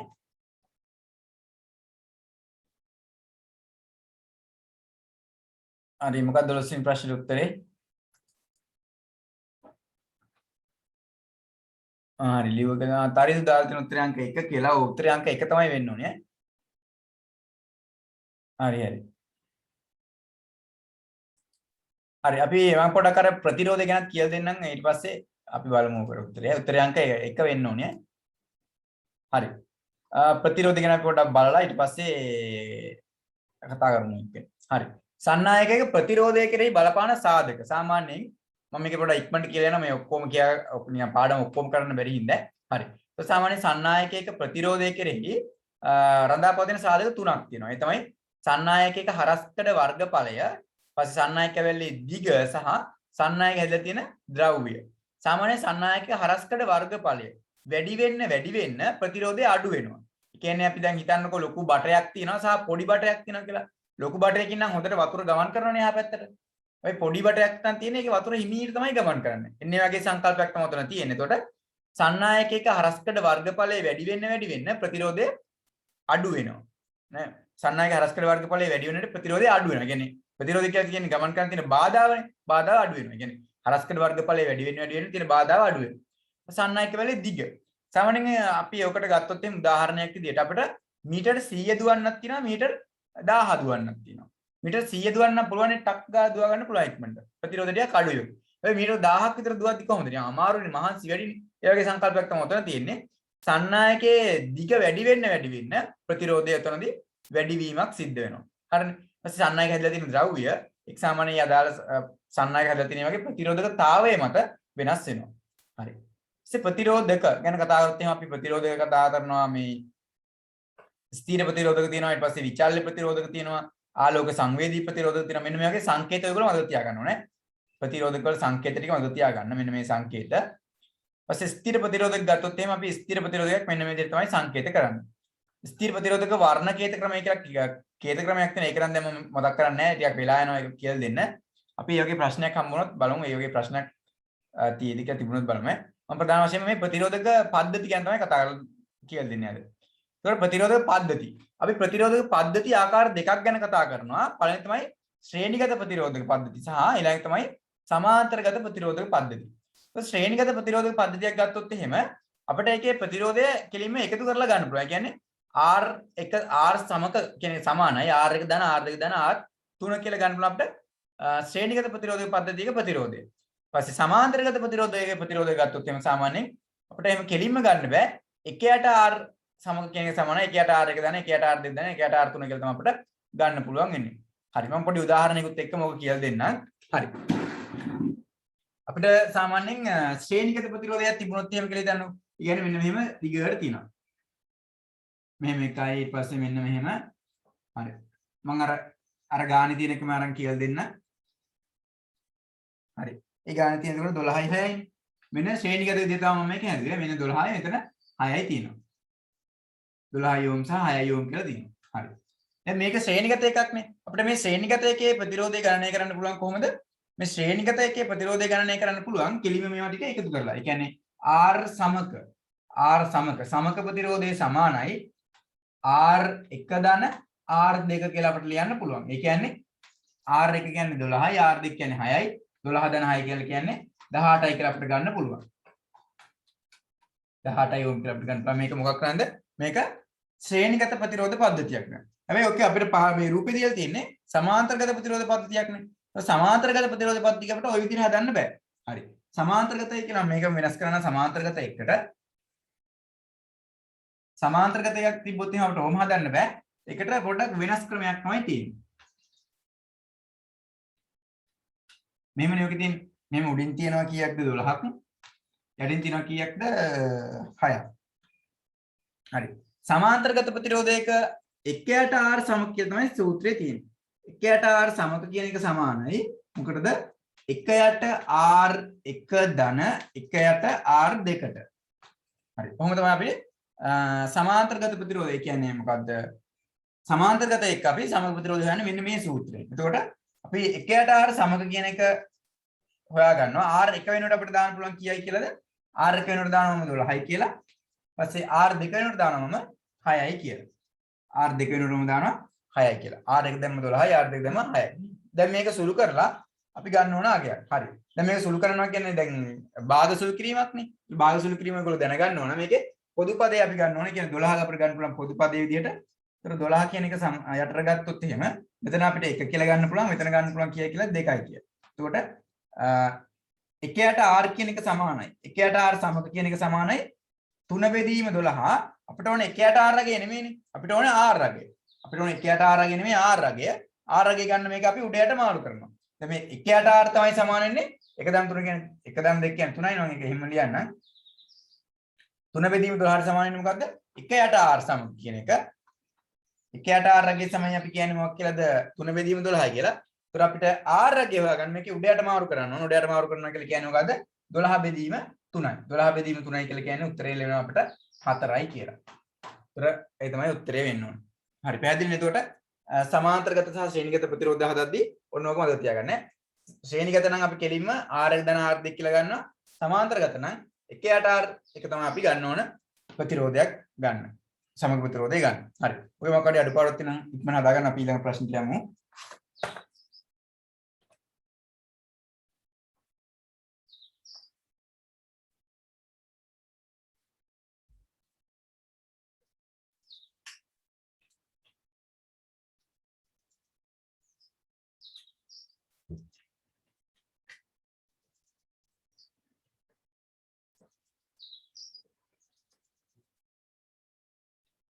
හරි නේද? එහෙනම් මම මේක මගනවා. හරි අපි ඊළඟ ප්‍රශ්නෙට යමු.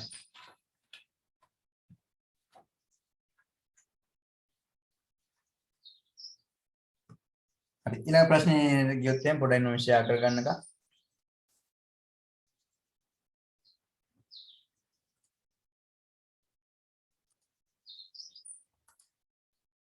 හරි ඊළඟ ප්‍රශ්නේ තියෙන්නේ මිනිසාගේ ශුක්‍රාණු తాවකාලිකව ගබඩා කරන ව්‍යුහය කුමක්ද කියලා තමයි අපෙන් අහන්නේ. එතකොට తాවකාලිකව ගබඩා කරන්න ව්‍යුහය කුමක්ද? උත්තරය වෙන්න ඕන අංක 3. උත්තරය අංක 3 ශුක්‍ර ආශයිකාව තමයි වෙන්න ඕන. අපි මේ පාඩම වෙන දවසක බලමු. අද මේ පාඩම බලන්න ගියොත් ඉතින් මම ඒක ඕන් කරගත්තෙත් නැහැ. මේ පාඩම පස්සේ දවසක සාකච්ඡා කරලා බලමු. උත්තරය අංක 3 තමයි වෙන්න ඕන. නෑ උත්තරය අංක 4 වෙන්න ඕනේ. අපි උෂණ. ශුක්‍ර ආශිකාව නෙවෙයි අපි උෂණේ තමයි ගබඩා කරගන්න తాවකාලික. මේ පාඩම අපි වෙන දවසක මුලින් ඉඳන් කතා කරලා බලමු. අපි උෂණ තමයි වෙන්න ඕනේ. උත්තරය අංක 4. හරි අපි 14 වෙනි ප්‍රශ්නෙට යමු. දෛහික වර්ණ දේහයක පිහිටන හිමෝග්ලොබින් නිෂ්පාදනයට බලපාන ජානයේ විකෘති වීමෙන් ඇතිවන තත්වයකි. මොකක්ද වෙන්න ඕන උත්තරේ? ඔය තියෙන්නේ මොකද්ද ප්‍රවේණීය පාඩමේ. ප්‍රවේණීය පාඩමත් මම ඔන් කරගත්තේ නැහැ අද. ඒකත් අපි පස්සේ දවසක බලමු. අපි උත්තරේ විතරක් බලමුකෝ ඒකට.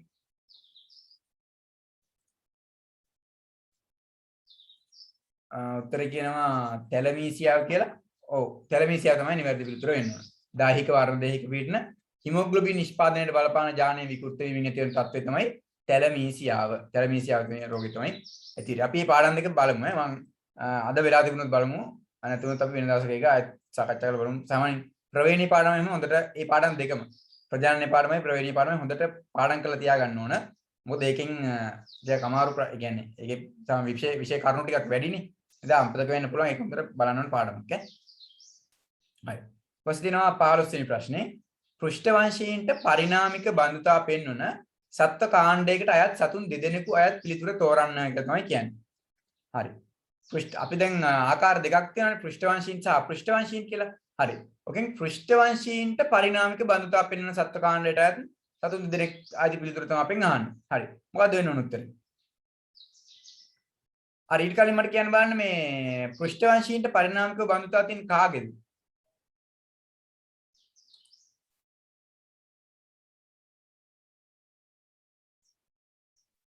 පෘෂ්ඨවංශීන්ට පරිණාමික බඳුතා තියෙන කාටද? මෙතන අපි අහන්නේ පෘෂ්ඨවංශීන් දෙන්නෙක් නෙමෙයි ඈ. මෙතන දැන් මේ උත්තරේ මට දාලා දෙනවා කවුරු හරි උත්තරේ 3 4 කියලා. එතකොට පෘෂ්ඨවංශී දෙන්නෙක් නෙමෙයි ඈ වෙන්න ඕන. පෘෂ්ඨවංශී දෙන්නේ නෙමෙයි ඩොල්ෆින් සහ තල්මසා කියන්නේ. නේද පෘෂ්ඨවංශී. ඒක නෙමෙයි උත්තරේ. එතකොට සාමාන්‍ය පෘෂ්ඨවංශීන්ට පරිණාමික බඳුතා තියෙන කාගේද 1 ඩෙමිටා. අපි පාඩම කතා කරලා තියෙන සාමාන්‍ය 1 ඩෙමිටාවන් තමයි පෘෂ්ඨවංශීන්ට පරිණාමික බඳුතා තියෙන්නේ. එතකොට පෘෂ්ඨවංශීන්ට පරිණාමික බඳුතා තියෙන සත්තු දෙන්නෙක් ඉන්න කාණ්ඩය. කියන්නේ උතරින් හොයා ගන්න ඕනේ 1 ඩෙමිටාවන්ට අයිති වෙන්නේ කවුද කියලා. කවුද උතරින් 1 ඩෙමිටාවන්ට අයිති වෙන්නේ?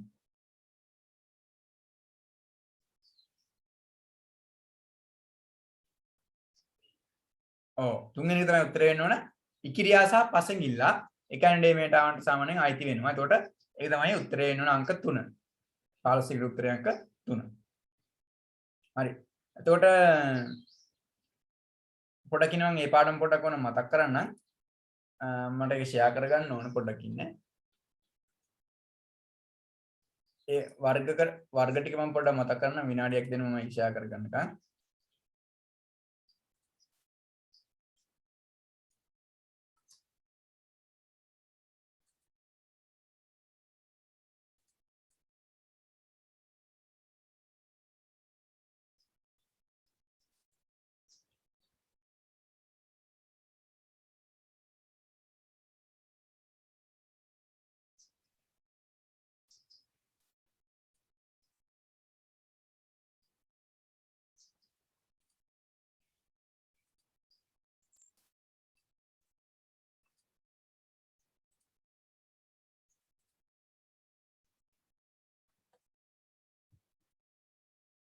හරි.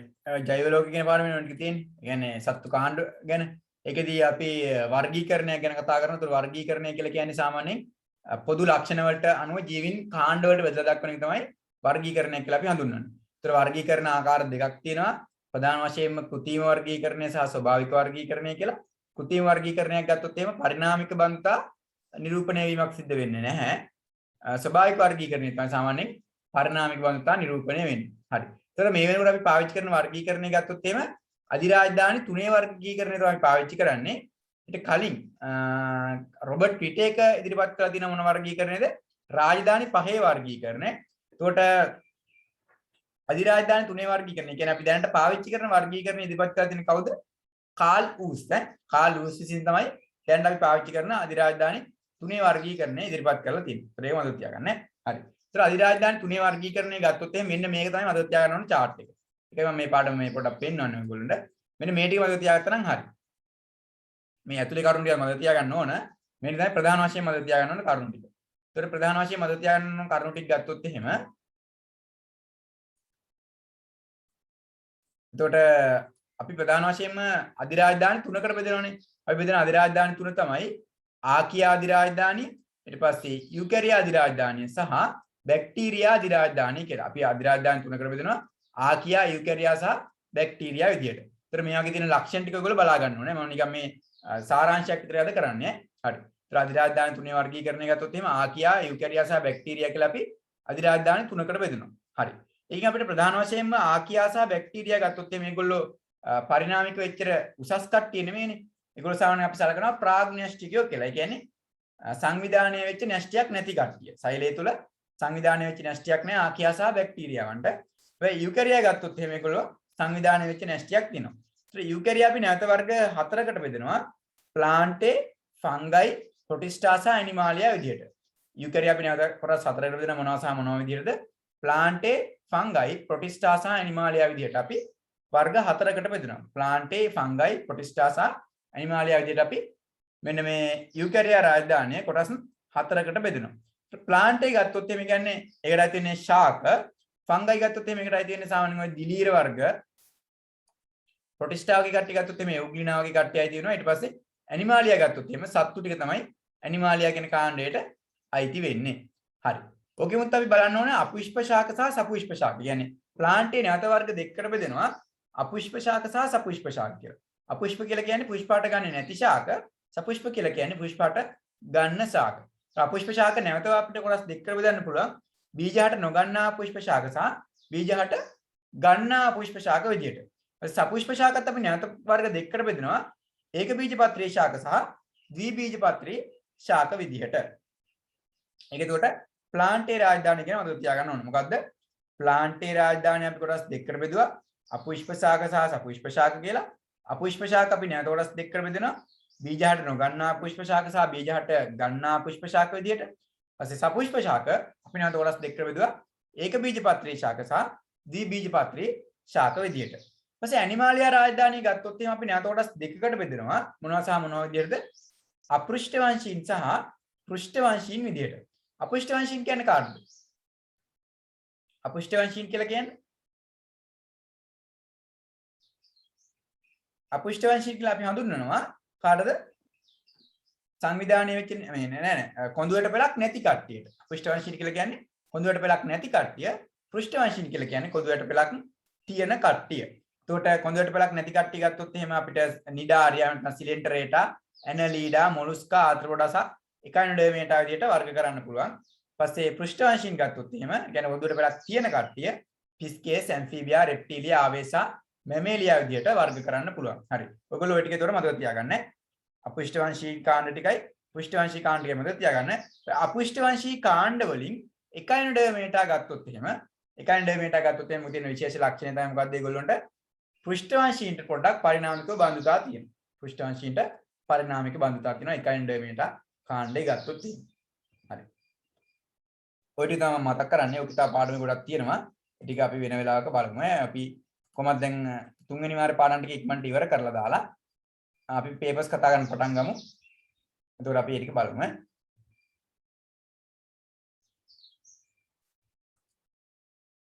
හරි. ඊට පස්සේ අපි යමු ඊළඟ ප්‍රශ්නෙට. ඊළඟ ප්‍රශ්නේ මම ඉන්න ෂෙයා කරගන්නකම්.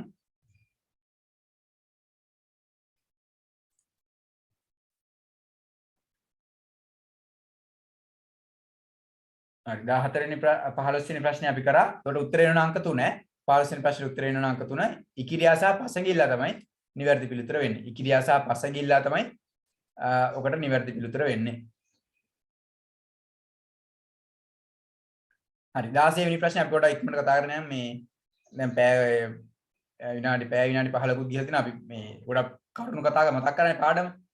මේ පළවෙනි පේපර් එකත් කරගන්න බැරි ගොඩක් මතක් කරොත් එහෙම. දැන් අපි පොඩ්ඩක් ඉක්මනට කතා කරගෙන යමු.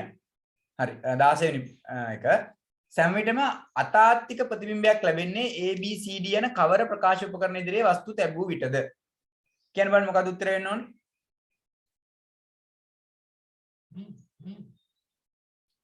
සෑම විටම අතාත්තික ප්‍රතිබිම්බයක් ලැබෙන්නේ ABCD යන කවර ප්‍රකාශ උපකරණ ඉදිරියේ වස්තු තැබූ විටද මොකද උත්තර වෙන්න ඕනේ.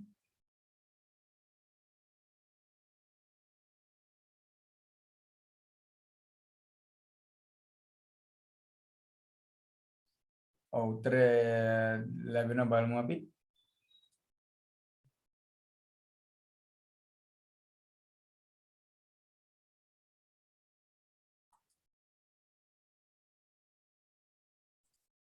ඒකේ D කියලා එකක් දීලා නැහැ නේ.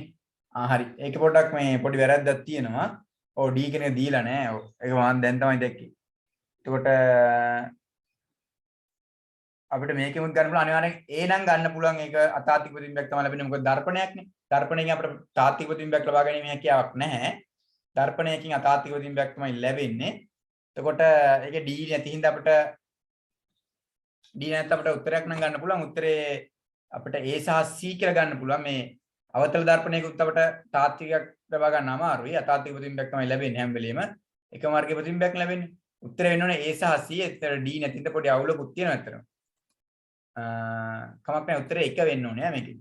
අපි ওই පාඩමත් පොඩ්ඩක් මතක් කරන්න ඕනේ. ඒක වෙනදාසක මතක් කරමු ඈ. ආයෙත් අපි ඉදිරියේ පේපර් සාකච්ඡා කරද්දී මතක් කරගෙන යමු ඈ. උත්තරේ වෙන්න ඕනේ උත්තරේ අංක 1. දැන් D නැතිනම් පොඩි ප්‍රශ්නයක් තියෙනවා. ඒක මම දැන් තමයි දැක්කේ D නැහැ කියලා. මත් මේ පේපරේ දැන් බලාගෙන යන්නේ. ඒතර උත්තරේ වෙන්න ඕනේ 1. මේ කියන්නේ දර්පණ වගේ දර්පණ කොහොමද අතාත්තිකයි. අවතල කාචත් සාමාන්‍යයෙන් අතාත්තිකයි. ඒතර මේ උත්තරේ වෙන එක. හරි අපි යමු 17 වෙනි ප්‍රශ්නෙට. දින කිහිපයක් උණ රෝගයෙන් පෙළුණු අයෙකුගේ රුධිරය පරීක්ෂා කළ වෛද්‍යවරයා එම රෝගී තත්ත්වයේ ඩෙන්ගු රෝගය බව ප්‍රකාශ කළේය. එම තීරණය ගැනීමට වෛද්‍යවරයාට ඉවහල් වූ රුධිර සංඝටකය වීමට වඩාත් ඉඩ ඇත්තේ මොකක්ද කියලා තමයි අපෙන් අහන්නේ. හරි. සාමාන්‍යයෙන් ඔයගොල්ලන්ට ගිය අවුරුද්දේ එහෙම ඩෙන්ගු රෝගය ඇතිලා සාමාන්‍යයෙන් ගිය අවුරුද්දේ ගොඩක් ඩෙන්ගු රෝගය වැඩි. ගිය අවුරුද්දේ හරි ඊට කලින් අවුරුද්දේ හරි ගොඩක් ව්‍යාප්ත වෙනවා ඩෙන්ගු රෝගය. ඒතර සාමාන්‍යයෙන් ඩෙන්ගු රෝගය මනින්නේ මොනවා මගින්ද රුධිරයේ තියෙන්නේ? ඩෙන්ගු රෝගය අපි මනගන්නේ මොනවා මගින්ද? මොනවා පරීක්ෂාවට ලක් කරලාද?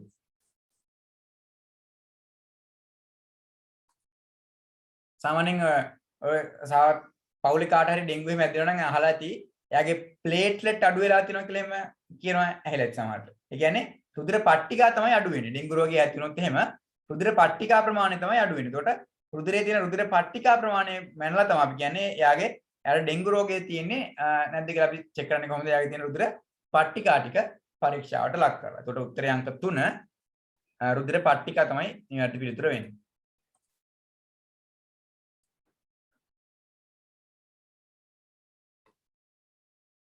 හරි. ඊට පස්සේ 18 වෙනි ප්‍රශ්නේ. 18 වෙනි ප්‍රශ්නේ තියෙනවා පහත ප්‍රතික්‍රියා වර්ග නිවැරදිව දැක්වෙන පිළිතුර කුමක්ද කියලා තමයි අපෙන් අහන්නේ. ඒතර ප්‍රතික්‍රියා වර්ග කිහිපයක් දීලා තියෙනවා. ඒක විස්ථාපන, ද්විත්ව විස්ථාපන, වියෝජන, සංයෝජන විදිහට. හරි. අපි පොඩ්ඩක් මම ඒක ඕපන් කරලා තිබුණොත් බලමු. මට මතකයි ඕපන් කරා වගේ. මම මේ පාඩම පොඩ්ඩක් මෙන්න මේක. පදාර්ථයේ වෙනස් වීම. හරි. පදාර්ථයේ වෙනස් වීම යටතේදී අපි ප්‍රධාන වශයෙන්ම කතා කරනවා විපර්යාස වර්ග දෙකක් තියෙනවා කියලා. ඒ තමයි භෞතික විපර්යාස සහ රසායනික විපර්යාස. සාමාන්‍යයෙන් භෞතික විපර්යාසයක් ගත්තොත් මේකේ ඒ කියන්නේ ඒකේ සංයුතිය වෙනස් වීමකට ලක් වෙන්නේ නැති විපර්යාසයක්. රසායනික විපර්යාසයක් ගත්තොත් මේකෙදී සංයුතිය වෙනස් වීමකට ලක් වෙනවා. හරි. ඒතර භෞතික විපර්යාසයක් සිද්ධ වෙනා කරන අපිට තියෙන සාධක තමයි දැල්ලක් සහිතව දැවීම, රත් වීම, වායු බුබුළු පිටවීම, වර්ණ විපර්යාස ඇතිවීම, අවක්ෂේප ඇතිවීම වගේ දේවල් ගන්න පුළුවන්. ඒතර රසායනික විපර්යාසයකදී අපි ගත්තොත් ප්‍රතික්‍රියක සහ ඵල. ප්‍රතික්‍රියකයක් ඵලයක් බවට පත් වීම තමයි සිද්ධ වෙන්නේ. සාමාන්‍යයෙන් රසායනික විපර්යාසයකට සහභාගී වෙන දේවල් අපි ප්‍රතික්‍රියක් කියලා හඳුන්වනවා. රසායනික විපර්යාසයේදී හැදෙන දේවල් අපි ඵල විදිහට හඳුන්වනවා. ඒතර ප්‍රතික්‍රියක වලින් ඵල මෙහෙම හැදෙනවා.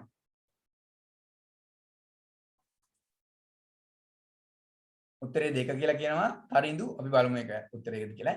හරි. ඊට පස්සේ රසායනික විපර්යාස ගත්තොත් එහෙම අපි මෙන්න මේ විදිහට ආකාර 4කට බෙදෙනවා. ඒ තමයි රසායනික සංයෝජන, රසායනික වියෝජන, ඒක විස්ථාපන සහ ද්විත්ව විස්ථාපන විදිහට. රසායනික ප්‍රතික්‍රියා අපි වර්ග 4කට බෙදෙනවා. රසායනික සංයෝජන, රසායනික වියෝජන, ඒක විස්ථාපන සහ ද්විත්ව විස්ථාපන විදිහට. හරි. රසායනික සංයෝජන ප්‍රතික්‍රියාවක් කියලා අපි හඳුන්වන්නේ මොනවා හරි දෙන්නෙක් එකතු වෙලා තනි කෙනෙක් හැදෙනවා. මොනවා හරි දෙන්නෙක් හරි කීප දෙනෙක් හරි එකතු වෙලා තනි කෙනෙක් හැදෙනවා නම් ඒක අපි හඳුන්වන මොන ප්‍රතික්‍රියාවක්ද?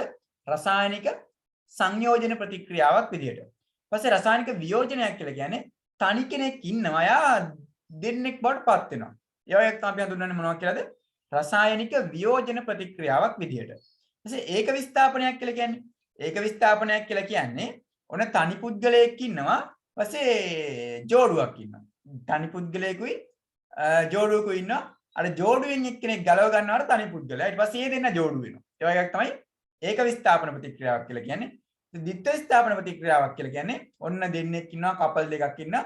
ඒ දෙන්න කපල් දෙකේ දෙන්න හුවමාරු කර ගැනීමක් වගේ තමයි ද්විත්ව විස්ථාපන ප්‍රතික්‍රියාවක සිද්ධ වෙන්නේ. හරිනේ. දැන් එතකොට ඒ ටික මතක තියාගන්න. සංයෝජන ප්‍රතික්‍රියාවක් කියලා කියන්නේ ඔන්න සෙට් තනියෙන් දෙන්නෙක් ඉන්නවා දෙන්න එකතු වෙලා එක්කෙනෙක් හදා ගන්නවා. ඒක තමයි සංයෝජන.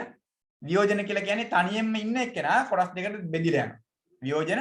ඒක විස්ථාපන කියලා කියන්නේ තනි පුද්ගලයෙක් ඉන්නවා ඊපස්සේ ඔන්න කපල් එකක් ඉන්නවා. ඒකේ අර කපල් එකේ එක්කෙනෙක් ගලවගෙන අර තනි පුද්ගලයා සෙට් කර ගන්නවා එක තමයි ඒක විස්ථාපන. ද්විත්ව විස්ථාපන කියලා කියන්නේ කපල් දෙකක්ම ඉන්නවා. එක් කපල් දෙකේ දෙන්න හුවමාරු කරගන්න එක තමයි ද්විත්ව විස්ථාපනය සිද්ධ වෙන්නේ. හරි. දැන් ඒක මතක තියාගන්න මේ විදිහට අපි ගිහිල්ලා බලමු පේපර් එකට. එතන මේකේ තියෙන පළවෙනි එක. බේරියම් ක්ලෝරයිඩ් සෝඩියම් සල්ෆේට් එක්ක ප්‍රතික්‍රියා කරලා එදෙනා බේරියම් සල්ෆේට් හැදිලා සෝඩියම් ක්ලෝරයිඩ් උත් හැදෙනවා. හරි. ඒ කියන්නේ මොන ප්‍රතික්‍රියාවද පළවෙනි එක? මෙන්න මේ බේරියම් ක්ලෝරයිඩ් කියන කපල් එකක ඉන්නවා. සෝඩියම් සල්ෆේට් කියන කපල් එකක ඉන්නවා. බේරියම් සෙට් කරගන්නවා මෙතන ඉන්න සල්ෆේට්. බේරියම් මෙතන ඉන්න සල්ෆේට් සෙට් කරගෙන මෙතන ඉන්න සෝඩියම් සෙට් කරගන්නවා අනිත් පැත්තේ ඉන්න ක්ලෝරින්. ඒ කියන්නේ මේක දෙන්නම හෝමාරු කරගෙනනේ. එහෙනම් මේ මොකද්ද? ද්විත්ව විස්ථාපන. මේකට අපිට පළවෙනි උත්තරේ විතරයි මේ දෙවෙනි උත්තරේ විතරයි එහෙම එක පටන් ගන්න. එහෙනම් ඒක තමයි අනිවාර්යෙන් උත්තරේ වෙන්න ඕනේ. ද්විත්ව විස්ථාපන.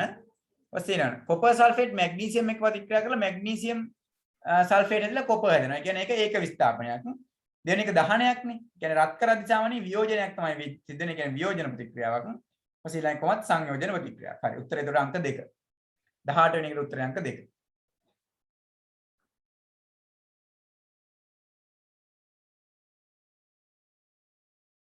දහට නිරුත්තරයන්ක 2 ඈ. හරි අපි යමු 19 වෙනි ප්‍රශ්නෙට. හරි. සෝඩියම් පරමාණුක ස්කන්ධය 3.81 වැඩි කිරීම 10 23ක් වේ. පරමාණුක ස්කන්ධ ඒකකය අගය 1.66 වැඩි කිරීම 10 24යි වේ නම් සෝඩියම් වල සාපේක්ෂ පරමාණුක ස්කන්ධය කොපමණද කියලා තමයි අපෙන් අහන්නේ. හරි. මොකද උත්තරේ වෙනවනේ කියන්න බලන්න.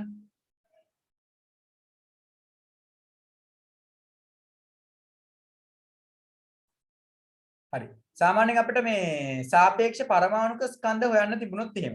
කොහොමද අපි සාපේක්ෂ පරමාණුක ස්කන්ධ හොයන්නේ? සාපේක්ෂ පරමාණුක ස්කන්ධය හොයන්න අපිට ආකාර දෙකක් තියෙනවා. පළවෙනි ආකාරය තමයි අපි අදාළ අපිට සාපේක්ෂ පරමාණුක ස්කන්ධය හොයන්න ඕන පරමාණු ස්කන්ධය බෙදන්න ඕන කාබන් 612 සමස්ථානික පරමාණු ස්කන්ධය.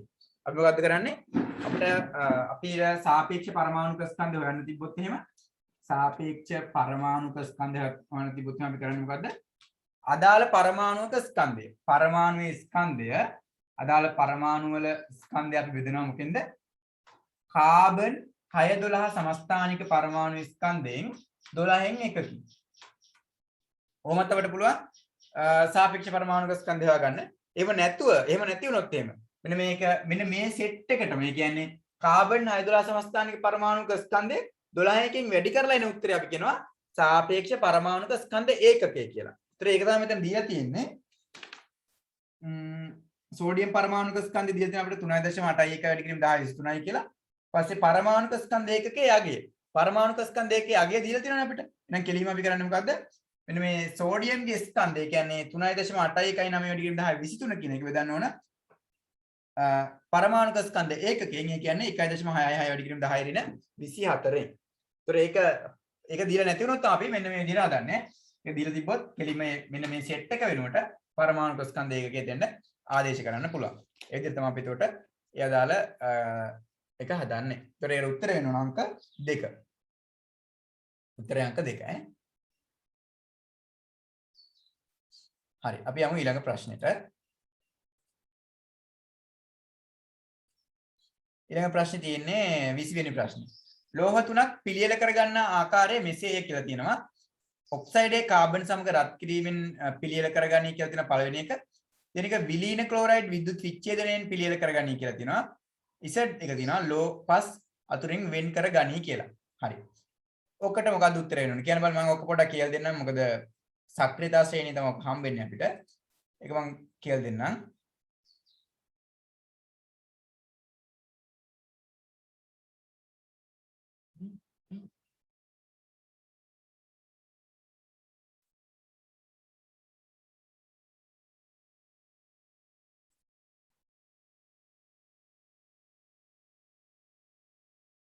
පොඩ්ඩයි මම ඒක ඕපන් කරගන්න ඕන කියලා දෙන්න. ඒ කියන්නේ සක්‍රියතා ශ්‍රේණියේ තියෙන පාඩම මට මතක නැහැ හරියටම.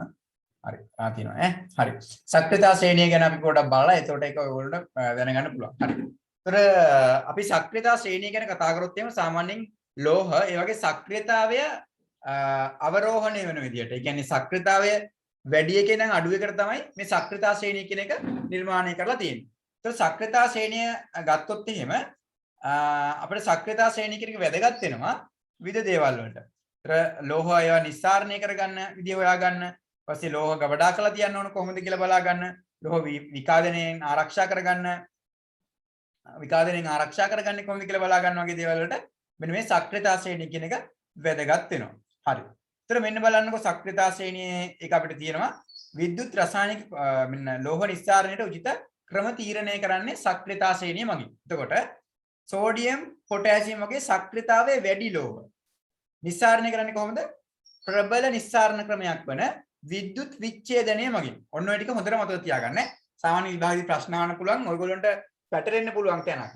දැන් හොඳට මතක තියාගන්න. මෙන්න මෙතන තියෙනවා සෝඩියම් පොටෑසියම්. සාමාන්‍ය මේකේ වැඩි ඉහළින් ඉන්නේ පොටෑසියම්, සෝඩියම්, කැල්සියම්, මැග්නීසියම්. මේවනේ ඉහළින් ඉන්නේ පොටෑසියම් ඉන්නේ. ඒක සාමාන්‍යයෙන් සෝඩියම්, පොටෑසියම් වගේ සක්‍රියතාවයේ වැඩි ලෝහ නිස්සාරණය කරන්නේ කොහොමද? විද්‍යුත් විච්ඡේදන ක්‍රම මගින්. හරි. එතකොට සක්‍රියතා ශ්‍රේණියෙන් වැඩි, කියන්නේ සක්‍රියතාවයේ වැඩි සෝඩියම් පොටෑසියම් වගේ ලෝහ නිස්සාරණය කරන්නේ කොහොමද? ප්‍රබල විද්‍යුත් විච්ඡේදන ක්‍රම මගින්. විද්‍යුත් විච්ඡේදන ක්‍රම මගින් තමයි සක්‍රියතාවයේ වැඩි ලෝහ නිස්සාරණය කරන්නේ. ඒක හොඳට මතක තියාගන්න. සක්‍රියතාවයේ වැඩි ලෝහ නිස්සාරණය කරන්නේ විද්‍යුත් විච්ඡේදන ක්‍රම මගින්. ඊට පස්සේ පොඩ්ඩක් ඉන්නේ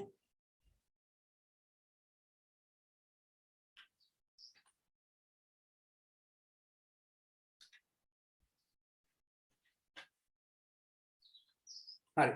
ඊට පස්සේ මේ මධ්‍යස්ථ ශක්්‍යතාවයක් තියෙන ලෝහ. ඒ කියන්නේ ෆෙරස්, සින්, ඊට පස්සේ ටින්, ලෙඩ් වගේ මධ්‍යස්ථ ශක්්‍යතාවයක් තියෙන ලෝහ අපි නිස්සාරණය කරන්නේ වෙනත් සංයෝගයක් එක්ක ඔක්සිහරණයට ලක් කරලා. ඔක්සිහරණයට ලක් කළා තමයි ශක්්‍යතාවයේ මධ්‍යස්ථ තියෙන ඒවා නිස්සාරණය කරගන්නේ. ඊට පස්සේ අපි ගත්තොත් එහෙම ඔය ශක්්‍යතාවයේ අඩු ලෝහ. ඒ කියන්නේ රත්තරන්, ප්ලැටිනම් ඒ වගේ ඒවා. සිල්වර් වගේ ඒවා ශක්්‍යතාවයේ අඩු ඒවා නිදහස් ලෝහයේ විදිහටම අපිට හම්බ වෙනවා. එහෙනම් අපි සක්‍රියතාවයෙන් වෙන් කරගන්නේ භෞතික ක්‍රමයෙන්. භෞතික ක්‍රම කියන්නේ ගාරලා, හලලා, පෙරලා ඒ වගේ දේවල්. හරි. ඒතර ටික මතක තියාගන්න. මොකක්ද මතක තියාගන්න ඕන?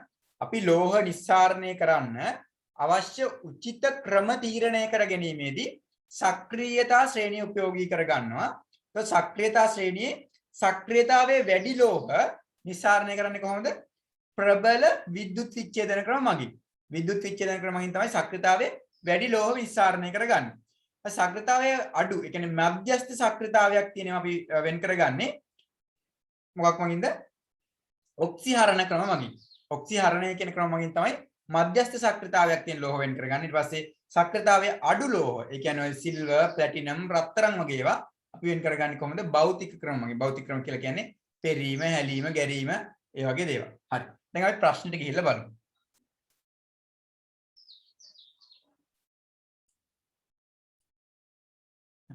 ප්‍රශ්න දෙන පළවෙනි එක x කියන එක ඔක්සයිඩ් කාබන් සමග රත් කිරීමෙන් පිළියෙල කරගනී කියලා කියනවා. ඊට පස්සේ y කියන එක විලීන ක්ලෝරයිඩ් විද්‍යුත් විච්ඡේදනයෙන් පිළියෙල කරගනී කියලා දෙනවා.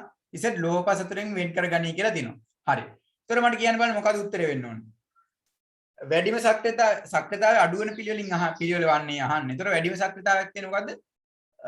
විද්‍යුත් විච්ඡේදනය කරපුවා. ඒතර y තමයි වැඩිම වෙන්න ඕනේ. y වැඩිම වෙන්න ඕනේ. උත්තරේ y ඉස්සරවම තියෙන්න ඕනේ වැඩිම සක්‍රියතාවයක් තියෙන. ඊපස්සේ x වෙන්න ඕනේ ඊළඟ එක. ඒ කියන්නේ ඔක්සයිඩ් වලත් එක්ක රත් කරනවා කියලා කියන්නේ ඒකෙදී ඔක්සිහරණ ක්‍රමයක් තමයි ඒතර පාවිච්චි වෙන්නේ. ඒතකොට x වෙන්න ඊළඟ එක අඩුම ක්‍රමය වෙන්නේ ලෝහපස් අතරින් වෙන් කරගන්න. ලෝහපස් අතරින් වෙන් කරලා ගන්නවා කියලා කියන්නේ ඒක භෞතික ක්‍රමයක්නේ. ඒතකොට උත්තරේ අංක 2 වෙන්න ඕනේ. ඔය ප්‍රශ්නේ ගොඩාක් වැදගත් ප්‍රශ්නයක් ඈ. සාමාන්‍යයෙන් හොඳ ප්‍රශ්නයක්. ඒ හින්දා ඔය ඔකට හොඳට මතක තියාගන්න. තේරුනේ නැත්නම් අහන්න. හරි. ඔය හොඳට මතක තියාගන්න ඕන තැන. හරි. ඒර උත්තරේ වෙන්න ඕන අංක 2. 20 වෙනි උත්තරේ අංක 2 ඈ. හරි. අපි යමු ඊළඟට 21 වෙනි ප්‍රශ්නෙට. සෛලය පිළිබඳව ප්‍රකාශ කීපයක් පහත දැක්වේ. මින් නිවැරදි ප්‍රන්නේ මොකක්ද කියලා අපෙන් අහනවා. හරි. සෛල අපි අපිට හම්බ වෙන්නේ 10 වෙනි පාඩමේනේ. හරි. කියනවා මොකක්ද මොකද්ද ඔගේ හරි උත්තරේ කියලා. මම්මනේ කිව්වේ දැන් එන්න ඔයගොල්ලෝ කියන්න බලන්න මොකද්ද නිවැරදි පිළිතුර කියලා ඔකට. සෛලය පිළිබඳව ප්‍රකාශ කීපයක් පහත දැක්වේ.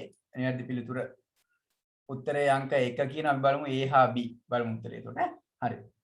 ජීවයේ ව්‍යුහමය හා කෘත්‍යමය ඒකකයේ සෛලය. ඔව් අපි සෛලවාදයෙන් ඉගෙනගෙන තියෙනවා. ජීවයේ ව්‍යුහමය සහ කෘත්‍යමය ඒකකයේ තමයි සෛලය කියලා කියන්නේ. කියන්නේ ජීවියෙක්ගේ හැදිලා තියෙන්නේ ජීවියෙක්ගේ විවිධ ක්‍රියාවලි වලට වැදගත් වෙන්නේ සෛලය කියන එක. ඒක එතකොට හරි. B.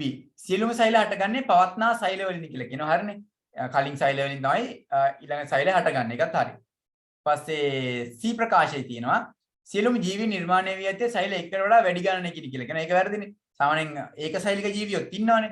උත්තරේ වෙන්න ඕන අංක 1. A හා B තමයි නිවැරදි පිළිතුර වෙන්නේ. උත්තරේ අංක 1. මේ පාඩම මම නැවත මතක් කරන්න යන්නේ නැහැ. ඔයගොල්ලෝ පොඩ්ඩක් අමතකයි නම් බලා ගන්න. හරි 22 වෙනි ප්‍රශ්නේ. මිනිරන් ග්ලූකෝස් හා වාතය සම්බන්ධ නිවැරදි ප්‍රකාශය වන්නේ මොකක්ද කියලා අපෙන් අහනවා. හරි. මොකක්ද උත්තරේ වෙන්න ඕන? මිනිරන් ග්ලූකෝස් හා වාතය. මිනිරන් ග්ලූකෝස් හා වාතය. කියන බලන්න දාන්න උත්තරේ.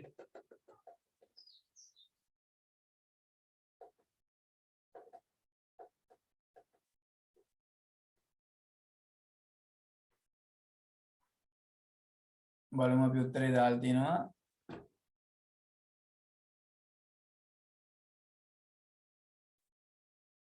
උත්තරේ 1 කියනවා අපි බලමු 1ද කියලා. උත්තරේ මිනිරන් කියපුවාම ඒක සංයෝගයක් නෙමෙයි.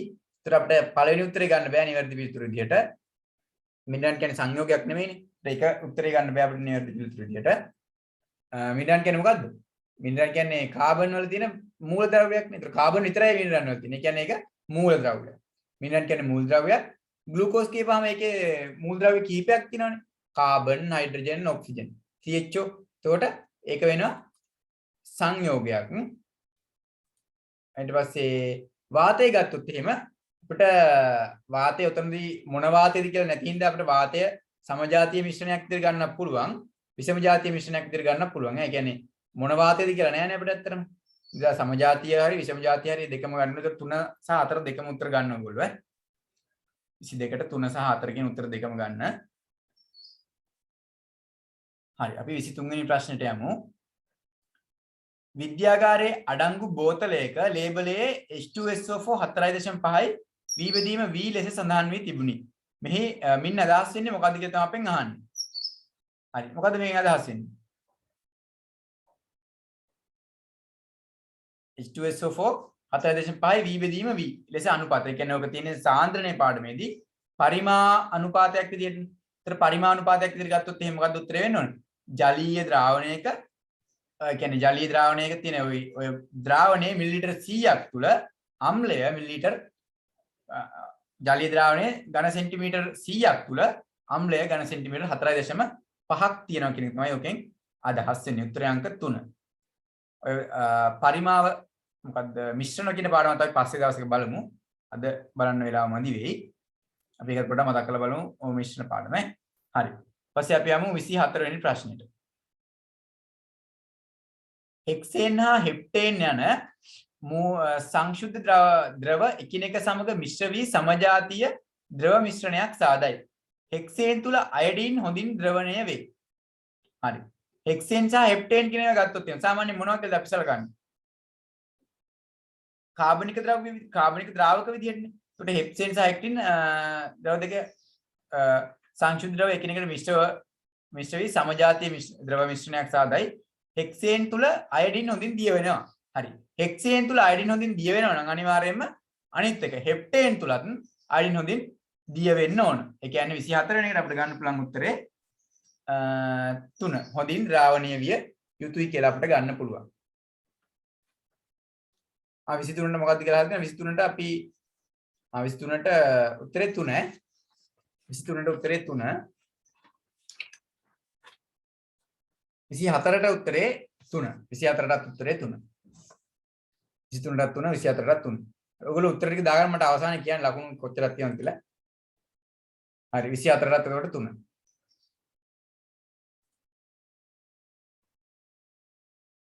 හරි ඊට පස්සේ අපි 25 වෙනි එකට යමු. දිවීමේ තරංගයකදී A B C D තරංකරුවන් 4 දෙනෙකු සිදු කළ චලිත දැක්වෙන ප්‍රවේග කාල ප්‍රස්ථාර 4ක් පහත දැක්වේ. අඩුම කාලයකදී වැඩිම ප්‍රවේගයක් ලබාගෙන ඇති තරංකරුවාගේ ප්‍රවේග කාල ප්‍රස්ථාරය කුමක්ද? මොකක්ද වෙන්නේ? අඩුම කාලයකදී වැඩිම. ඒ කියන්නේ මේකේ අඩු කාලයකදී කාලේ තියෙන මේ පැත්තේනේ. කාලේ තියෙන මෙන්න මේ පැත්තේ. කාලේ තියෙන මෙන්න මේ පැත්තේ. ඒතර මේ පැත්තේ කාලේ තියෙනවා. ප්‍රවේගය තියෙන මේ ඉහළට. ඒතර අඩුම කාලයකදී වැඩිම ප්‍රවේගයක් ලබාගෙන තියෙන්නේ කවුද තමයි අපෙන් අහන්නේ. කවුද අඩුම කාලයකදී වැඩිම ප්‍රවේගයක් ලබාගෙන තියෙන්නේ? දැන් කාලය අඩුම වෙද්දි වැඩිම උඩකට ගිහිලා තියෙනවා. අඩුම කාලයකදී. මොකද උත්තරය වෙන්න ඕන?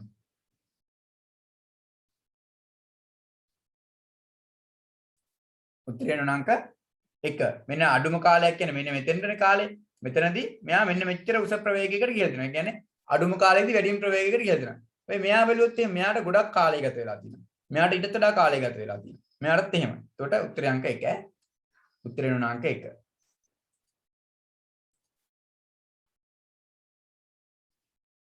ඔව් උත්තරය අංක 1. හරි 26 වෙනි ප්‍රශ්නේ උදාසීන කරන ප්‍රතික්‍රියාවක් සිදුවන අවස්ථාවක් දැක්කෙන පිළිතුර තෝරන්න කියලා කියනවා. මොකද උදාසීනකරණයක් කියලා කියන්නේ අපි?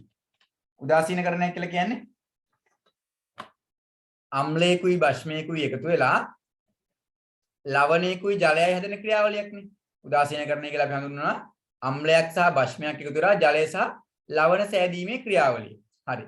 ඒතර අපි උදාසීනකරණ ක්‍රියාවලිය ගත්තොත් එහෙම අම්ලයකුයි බෂ්මයකුයි එකතු වෙලා ජලය සහ ලවණ හැදීම තමයි උදාසීනකරණය කියලා කියන්නේ. ඒතර ඔකේ උත්තරය වෙන්න ඕන දෙම්බර විෂයට බේකින් සෝඩා ආලේපනය කියලා තියෙනවා. ඒක නෙමෙයි උත්තරය වෙන්න ඕනේ. උත්තරය වෙන්න ඕනේ මෙන්න මේ 4 වෙනි එක. වැරදීමකින් අම්ලයක් පානය කළ අයෙකුට මිල්ක් ඔෆ් මැග්නීසියා දියරේ ලබා දීම. අම්ලයක් ගත්තොත් එහෙම අම්ලයක් කියන්නේ ආම්ලිකයිනේ. මිල්ක් ඔෆ් මැග්නීසියා කියන පෙති සාමාන්‍යයෙන් මොනවද? ඒවා භාෂ්මිකයි. එතකොට අම්ලයක් ගත්ත එක්කෙනෙක්ට භාෂ්මයක් ලබා දීම තමයි උතනදී සිද්ධ වෙන්නේ. අම්ලයක් ගත්ත එක්කෙනෙක්ට භාෂ්මයක් ලබා දීම තමයි උතනදී සිද්ධ වෙන්නේ. එතකොට උත්තරය වෙන්න ඕන අංක 4. වැරදීමකින් අම්ලයක් පානය කළ අයෙක්ට milk of magnesia දියර ලබා දීම.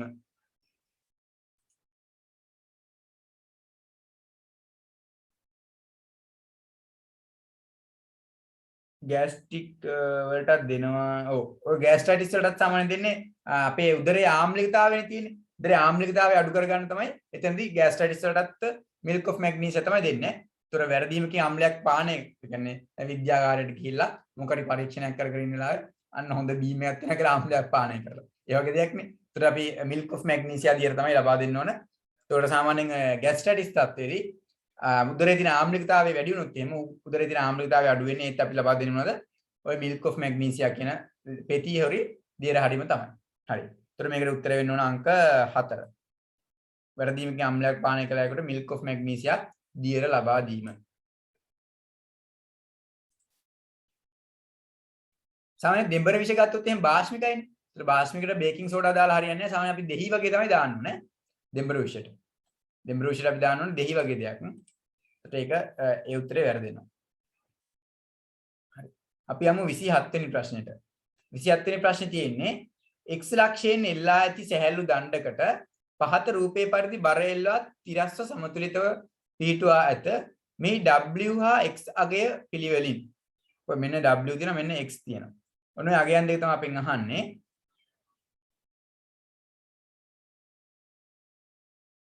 මොකද උත්තරේ වෙන්න ඕනේ? කියන්න බලන්න උත්තරේ.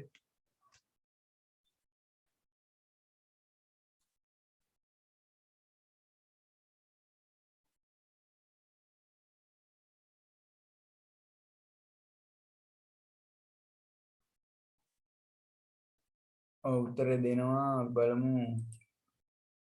2 කියලා කියනවා බලමු 2ද කියලා. 7යි 2යි. මම ඒක හදලා පෙන්නන්නම් ඈ.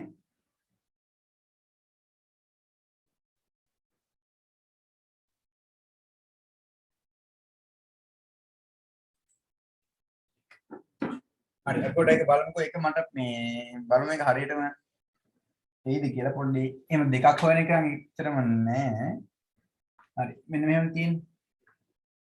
මෙතනින් එකයි මෙතනින් එකයි මෙතනත් 1 මීටර මෙතනත් 1 මීටර මෙතන w කියලා තියෙනවා. මෙතන x කියලා තියෙනවා. මෙතන දෙනවා 5 නිව්ටන්. මෙතන දෙනවා 2 නිව්ටන්. හරි. දැන් සාමාන්‍ය මේක සමතුලිත වෙන්න නම් මොකද්ද වෙන්න ඕන? මෙන්න මේ පැත්තට තියෙන ගූර්ණ සමාන වෙන්න ඕන මේ පැත්තට තියෙන ගූර්ණ වලට. හරි. දැන් අපි බලමු මේ පැත්තට තියෙන සම්පූර්ණ ගූර්ණය කොච්චරද කියලා. හරි. මේ පැත්තට තියෙන සම්පූර්ණ ගූර්ණය ගත්තොත් එහෙම අපිට මෙතන ගූර්ණ දෙකක් ගැන කතා කරන්න පුළුවන්. පළවෙනි තමයි මෙන්න මේ 5 නිව්ටන් කෙනෙකින් ඇති වෙන ගූර්ණය. ඒත් 5 නිව්ටන් කෙනෙකින් ඇති වෙන ගූර්ණය ගත්තොත් එහෙම අපිට ගන්න පුළුවන්. මෙන්න මෙතන දුර මීටර දෙකක් තියෙනවා. මීටර 2 වැඩි කිරීම 5. මේ පැත්තට මේ 5 නිව්ටන් කෙනෙකින් ඇති වෙන ගූර්ණය තමයි අදාළ දුර වැඩි කිරීම බලයනේ 2 වැඩි කිරීම 5. මේ 5 නිව්ටන් කියන එකකින් ඇති වෙන ගූර්ණය. ඕක දාන මේ මෙතන ඒ කියන්නේ මේ 5 නිව්ටන් කියන එකෙන් උත්තර තියෙනවානේ. 5 නිව්ටන් කියන මේ 2 නිව්ටන් කියන එකෙන් උත්තර තියෙන ගූර්ණයක්.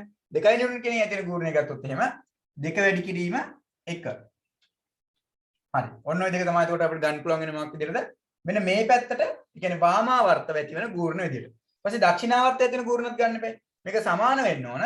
දක්ෂිනාවර්ත ගූර්ණයට ඒ කියන්නේ x වැඩි කිරීම w ට x වැඩි කිරීම w ට මෙන්න මේක සමාන වෙන්න ඕන. හරි. දැන් අපි බලමු මෙන්න මේකේ එන උත්තරේ කීයද කියලා. මේකේ එන උත්තරේ තමයි 2 වැඩි කිරීම 5 කියන්නේ 10යි. 10යි 2 වැඩි කිරීම ඒ කියන්නේ 12යි. 12 5 10යි 10යි 2 වැඩි කිරීම කියන්නේ 2යිනේ. කියන්නේ 12යි. ඒතර 12 සමාන වෙන්න ඕන. මොකටද? x වැඩි කිරීම w ට. හරි. දැන් අපි උත්තර වලට ගිහිල්ලා බලන්න ඕන.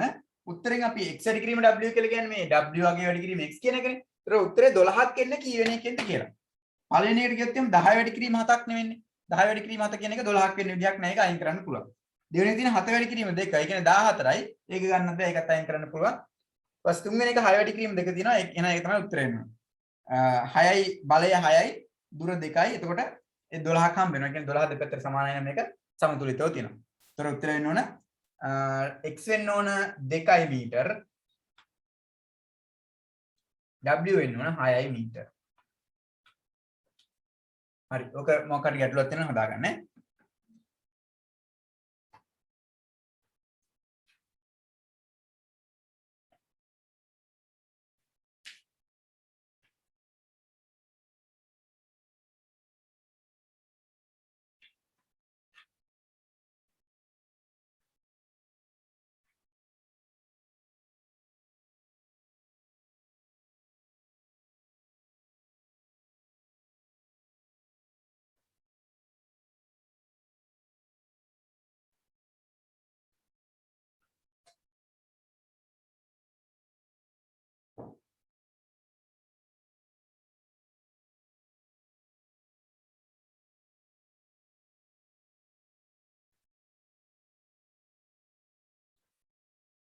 හරි නේද?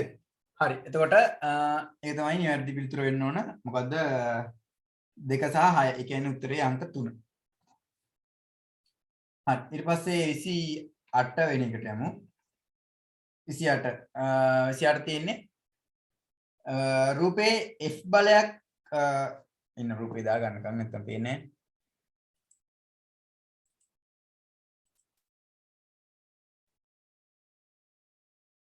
රූපේ F බලයක් ලී කුට්ටිය වෙත ශුන්‍ය සිට ක්‍රමයෙන් වැඩි වන තිරස් බලයක් ක්‍රියා කරයි. මේ විට තලය මගින් ලී කුට්ටිය වෙත ඝර්ෂණය බලය පිළිබඳව නිවැරදි පිළිතුර කුමක්ද කියලා තමයි අපෙන් අහන්නේ. ඒතර තියෙන ප්‍රශ්නේ තමයි රූපේ පරිදි F බලයක් ලී කුට්ටිය වෙත ශුන්‍ය සිට ක්‍රමයෙන් වැඩි වන තිරස් බලයක් ක්‍රියා කරයි. මේ විට තලය මගින් ලී කුට්ටිය වෙත එදෙන ඝර්ෂණ බලය නිවැරදිව ඝර්ෂණ බලය පිළිබඳව නිවැරදි පිළිතුර කුමක්ද කියලා තමයි අපෙන් අහන්නේ. හරි. කියන්නකෝ බලන්න මොකක්ද නිවැරදි පිළිතුර වෙන්න ඕනේ කියලා.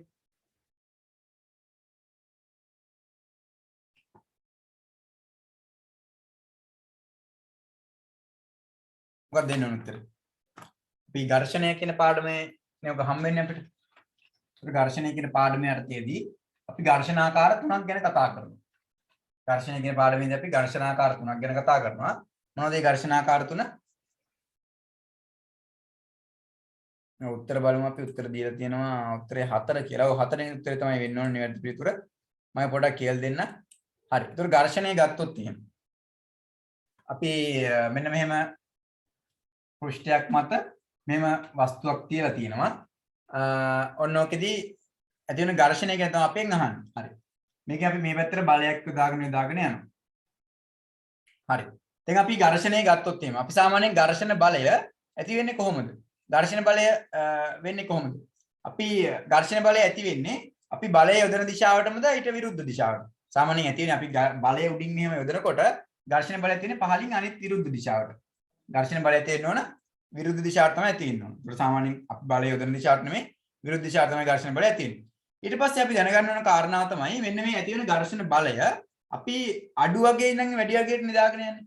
අඩු වගේ ඉඳන් වැඩි වගේට දාගෙන යද්දි මුල්ම අවස්ථාවේදී අපි යොදන බලයයි ඝර්ෂණ බලයයි එකිනෙකට සමානයි. අපි යොදන බලයයි ඝර්ෂණ බලයට සමාන වන අවස්ථාවේදී මේක චලනය වීමක් සිද්ධ වෙන්නේ නැහැ. මොකද වෙන්නේ? අපි බලය යොදාගෙන යද්දී අපි යොදන බලයයි ඝර්ෂණ බලයයි සමානයි. ඒ කියන්නේ ඒක ස්ථිතික ඝර්ෂණය. ස්ථිතික ඝර්ෂණය අවස්ථාවේ අපි යොදන බලයයි ඝර්ෂණ බලයයි සමානයි. ඒක චලනය වීමකට ලක් වෙන්නේ නැහැ. ස්ථිතික ඝර්ෂණය. ඊට පස්සේ ඔක ළඟා වෙනවා සීමාකාරී අවස්ථාවට. ඒ කියන්නේ අපි උදාහරණයක් ගත්තොත් මෙන්න මෙහෙම අපි යොදන බලයයි ඝර්ෂණ බලයයි සමාන වෙනවා. ඊට පස්සේ මෙහෙම පොඩි වැඩිම අගයකට ළඟා වෙනවා.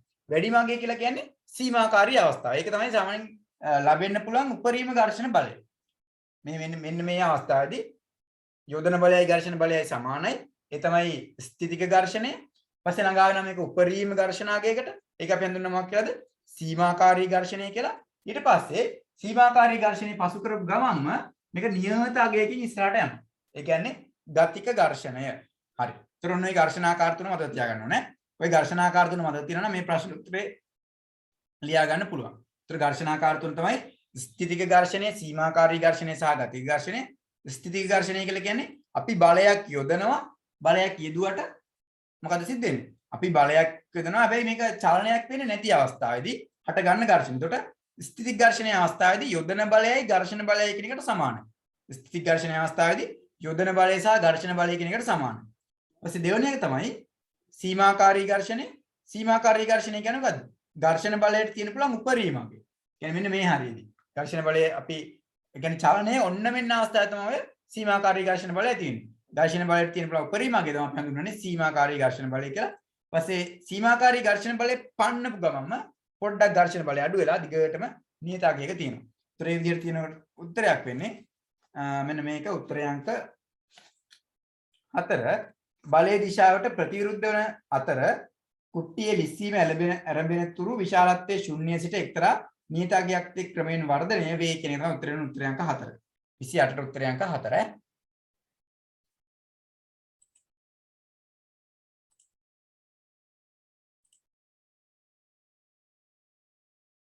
හරි අපි යමු 29 වෙනි ප්‍රශ්නෙට. හරි. 29 වෙනි ප්‍රශ්නේ තියෙනවා සරල ප්‍රතිරෝධකයක්, ට්‍රාන්සිස්ටරයක්, ඩයෝඩයක් හා ධාරිත්‍රකයක්. ඒවායේ අග්‍ර පමණක් පිටතට සිටිනසේ වසා දමන ලද්ද පෙට්ටි 4ක් තුල ඒවා වෙන වෙනම දමා ඇත. අග්‍ර සංඛ්‍යාවෙන් පමණක් පහසුවෙන්ම හඳුනාගත හැකි වන්නේ මොකක්ද කියලා අපෙන් අහනවා. මොකක්ද හඳුනා ගන්න පුළුවන්?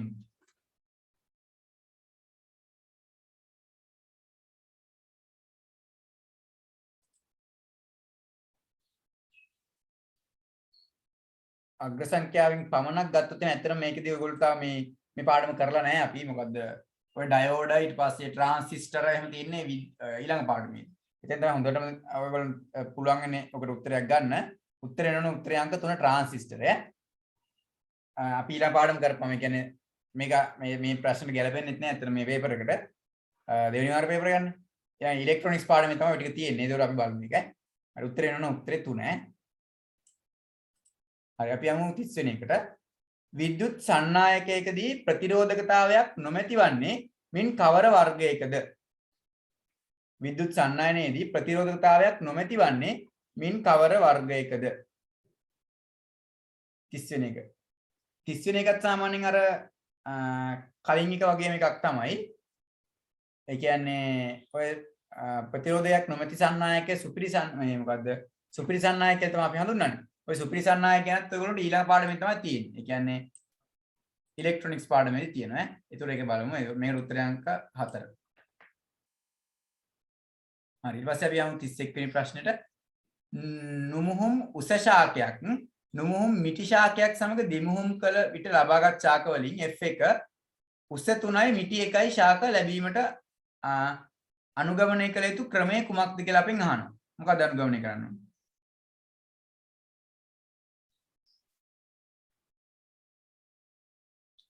ප්‍රවේණී පාඩමේ තමයි ඔක ඉන්නේ. එතකොට නුමුහුම් උස ශාකයක්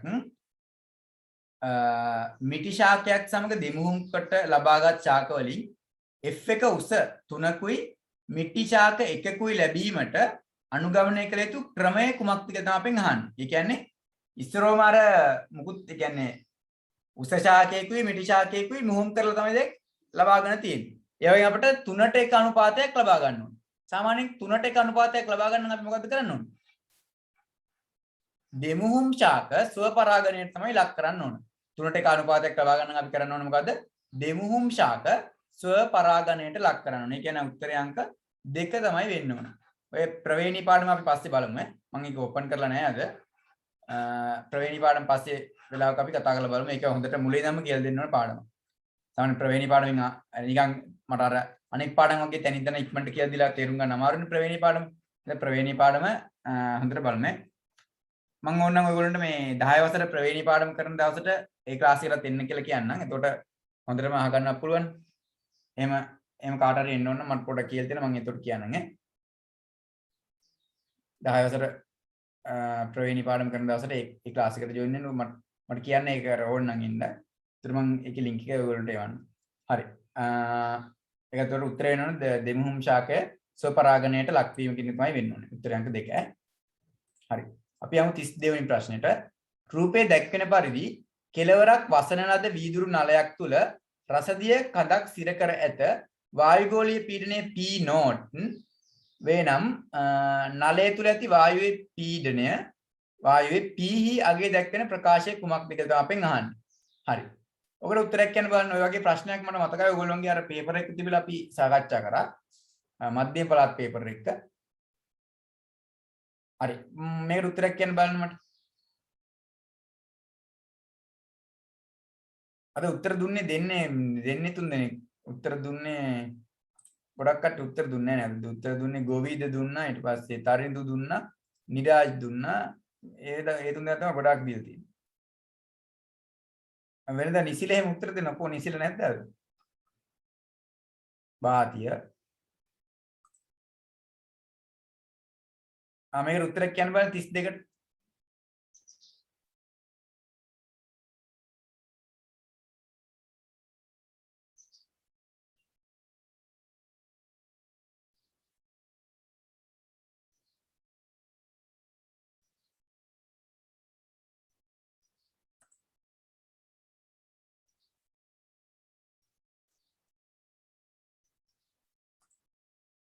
හරි මම ඒක කියලා දෙන්නම් ඔයගොල්ලන්ට. රූපේ දැක්වෙන පරිදි කෙලවරක් වසන ලද විදුරු නලයක් තුළ රසදිය කඳක් සිර කර ඇත. වායුගෝලීය පීඩනය P not වේ නම් නලය තුළ ඇති වායුවේ P අගය දැක්වෙන ප්‍රකාශය කුමක්ද කියලා තමයි අහන්නේ. හරි ඒක මම කියලා දෙන්නම් කොහේ මීට. ඒක පොඩක් අමාරුයි වෙන්න තියෙනවා.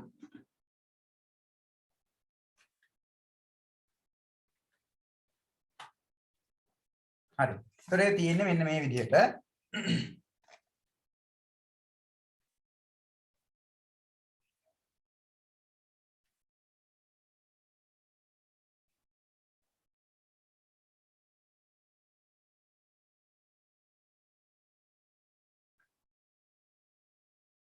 හරි මේ විදිහක් තියෙනවා මෙන්න මෙතන රසදිය කඳක් මෙහෙම පිරලා තියෙනවා. ඔතින් දැන් මේ දක්වා මේ රසදිය කඳ තියෙනවා නේ. හරි. අතර මෙන්න මෙතන මේ රසදිය කඳ නැති තැන P. මෙන්න මෙතන පීඩනය තමයි අපි P කියලා කියන්නේ. ඔක තමයි අපි අහන්නේ කීයක්ද කියලා. හරි. මෙන්න මේ උස අපිට දීලා තියෙනවා කීයක් කියලාද? H2 කියලා. මෙන්න මේ උස අපිට දෙනවා H2යි කියලා. ඊට පස්සේ මෙන්න මේ උස. කියන්නේ මෙන්න මෙතන ඉඳන් මෙතෙන් තියෙන උස දීලා තියෙනවා අපිට H1යි කියලා. මෙතන මේ වායුගෝලීය පීඩනය දීලා තියෙනවා P not කියලා. කියන්නේ වායුගෝලයෙන් මේ තියෙන පීඩනය P not කියලා දීලා තියෙනවා. හරි. අපෙන් අහන්නේ මෙන්න මෙතන පීඩනයට ප්‍රකාශයක් ගන්න කියලා තමයි කියන්නේ. ඒ කියන්නේ P යගේ දැක්කේ ප්‍රකාශය. මෙන්න මෙතන පීඩනයට ප්‍රකාශනයක් ගන්න කියලා තමයි කියන්නේ. හරි. අපි සාමාන්‍යයෙන් කතා කරලා තියෙනවා මේ ද්‍රව ස්ථිතිය කියන පාඩම යටතේදී. ද්‍රව ස්ථිතිය කියන පාඩම යටතේදී අපි කතා කරලා තියෙනවා මොකද්ද? සමාන කියන්නේ සමාන ස්ථානවල පීඩන සමානයි කියලා. හරි. අපි ගත්තොත් මෙන්න මෙතන පීඩන. මෙන්න මෙතන කියන්නේ කිසියම් ද්‍රවයක් තුල සමාන ස්ථානවල පීඩන සමානයි කියලා අපි කතා කරනවා. සමාන උසවල. දැන් මෙතන පීඩනය ගත්තොත් එහෙම මෙතන පීඩනයයි මෙන්න මෙතන පීඩනය අනිවාර්යෙන් සමාන වෙන්න එපයි. يعني එක සමාන තියෙන ලක්ෂ දෙකක් නේ. ඒකට මෙන්න මෙතන පීඩනයයි මෙතන පීඩනය අනිවාර්යෙන් සමාන වෙනවා. හරි. ඒතර සාමාන්‍යයෙන් අපි ගත්තොත් එහෙම මෙන්න මේකේ මෙතන පීඩනයයි මෙතන පීඩනයයි සමානයි නම් මෙන්න මෙතන පීඩනය තමයි ආසන්න වශයෙන් මෙන්න මේ P කියන ලක්ෂයේ පීඩනය වෙන්නේ. ඒ කියන්නේ අපි මෙන්න මෙතන පීඩනය හොයාගත්තා නම් හරි. මෙන්න මෙතන පීඩනය හොයාගත්තා නම් හරි. හරි. මෙතන පීඩනය හොයාගන්නේ අපි කොහොමද කියලා බලන්න ඕන. හරි. මෙතන පීඩනය හොයාගන්න අපිට මෙන්න මේ උස දැනගන්න බෑ. මෙන්න මෙතන තියෙන උස. එතන පීඩනය හොයාගන්න අපි මෙන්න මේ උස දැනගන්න ඕන. හරි. කිසියම් ද්‍රව කඳක් මගින් ඇති කරන පීඩනය වන්ට තියෙන සූත්‍රය මොකද්ද? H rho g නේ. P සමානයි H rho g. අපි කිසියම් ද්‍රව කඳක් මගින් ඇති කරන පීඩනය වෙන සූත්‍රය තමයි P සමානයි H rho g කියන සූත්‍රය. හරි. එතකොට අපි දැන් මෙතන අපි මෙන්න මෙතන පීඩනය තමයි අපෙන් අහන්නේ. මෙන්න මෙතන පීඩනය තමයි අපෙන් අහන්නේ. මෙතන පීඩනය ආසන්න වශයෙන් මෙතන පීඩනය සමානයි. මෙතන පීඩනය ආසන්න වශයෙන් මෙතන පීඩනය සමානයි. එහෙනම් අපි මෙන්න මෙතන පීඩනය හොයාගත්තා නම් හරි. පැහැදිලිනේ? මෙන්න මෙතන පීඩනය හොයාගත්තොත් එමේ මේ පීඩනයම සමාන නම් මෙතන පීඩනයට. හරිනේ? හරි. ඒතර මෙතන පීඩනය හොයන්න මට මෙතන තියෙන ද්‍රව කන්දේ උස හොයාගන්න ඕනේ. මෙතන තියෙන ද්‍රව කන්දේ උස හොයාගන්න කොහොමද? මේ මුළු ද්‍රව කන්දේ උස දීලා තියෙනවා H1යි කියලා. මෙන්න මේ ටිකේ උස දීලා තියෙනවා H2යි කියලා. එහෙනම් මේ උස වෙන්න ඕනේ කොච්චරද? මෙන්න මේ උස වෙන්න ඕනේ අපිට ගන්න පුළුවන් කීයයි කියලාද? H1 ඍණ H2 කියලා. හරි. මෙන්න මේ ටික අපිට ගන්න පුළුවන් කීයයි කියලාද? H1 ඍණ H2 කියලා. මෙන්න මේ ටිකේ උස අපිට ගන්න පුළුවන් H1 ඍණ H2 කියලා. හරිනේ. ඊට අපි දැන් උස හොයාගත්තා. උස හරි. ඝනත්වය මේකේ දීලා තියෙනවා ρ කියලා. ඝනත්වය ρ කියලා දීලා තියෙනවා. ඒකත් හරි. එතකොට g කොහොමද? g මනේ. ගුරුත්වයෙන් ඒකත් එතකොට හරි. ඒත් දැන් අපි මෙතන පීඩනය හොයාගන්නව කොහොමද? එතන පීඩනය අපිට හොයාගන්න පුළුවන්. ඒ කියන්නේ මෙන්න මෙතන පීඩනය. මේ ලක්ෂ්‍ය පීඩනය අපිට හොයාගන්න පුළුවන් කොහොමද? H rho g කියන සූත්‍රය දාලා H ඍණට දානවා මෙන්න මේක. ඒ කියන්නේ H1 ඍණ H2. ඒත් මම මෙන්න ලියා ගන්න පීඩනයේ ප්‍රකාශය H1 ඍණ H2 අතල්ලි වල පේන්නේ නැති නේද? පොඩක් මෙහෙ ලියන්න නෑම.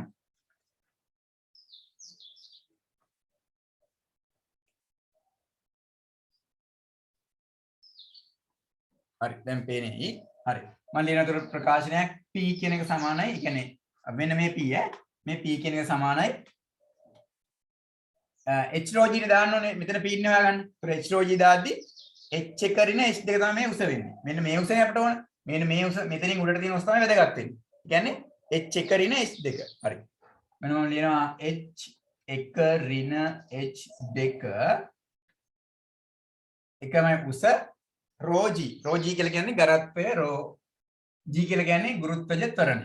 H1 ඍණ H2 rho g. ඔන්න මේ පීඩනය දැන් හොයාගත්තා. හරි.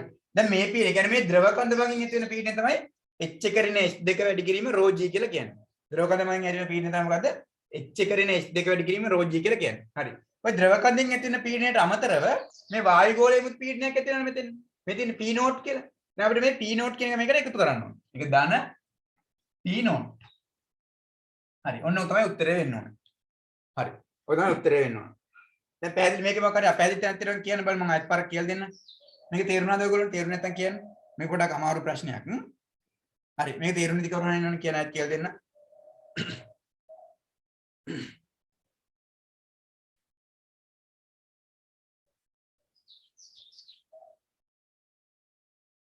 හරි. පොඩක් ඉන්නකෝ.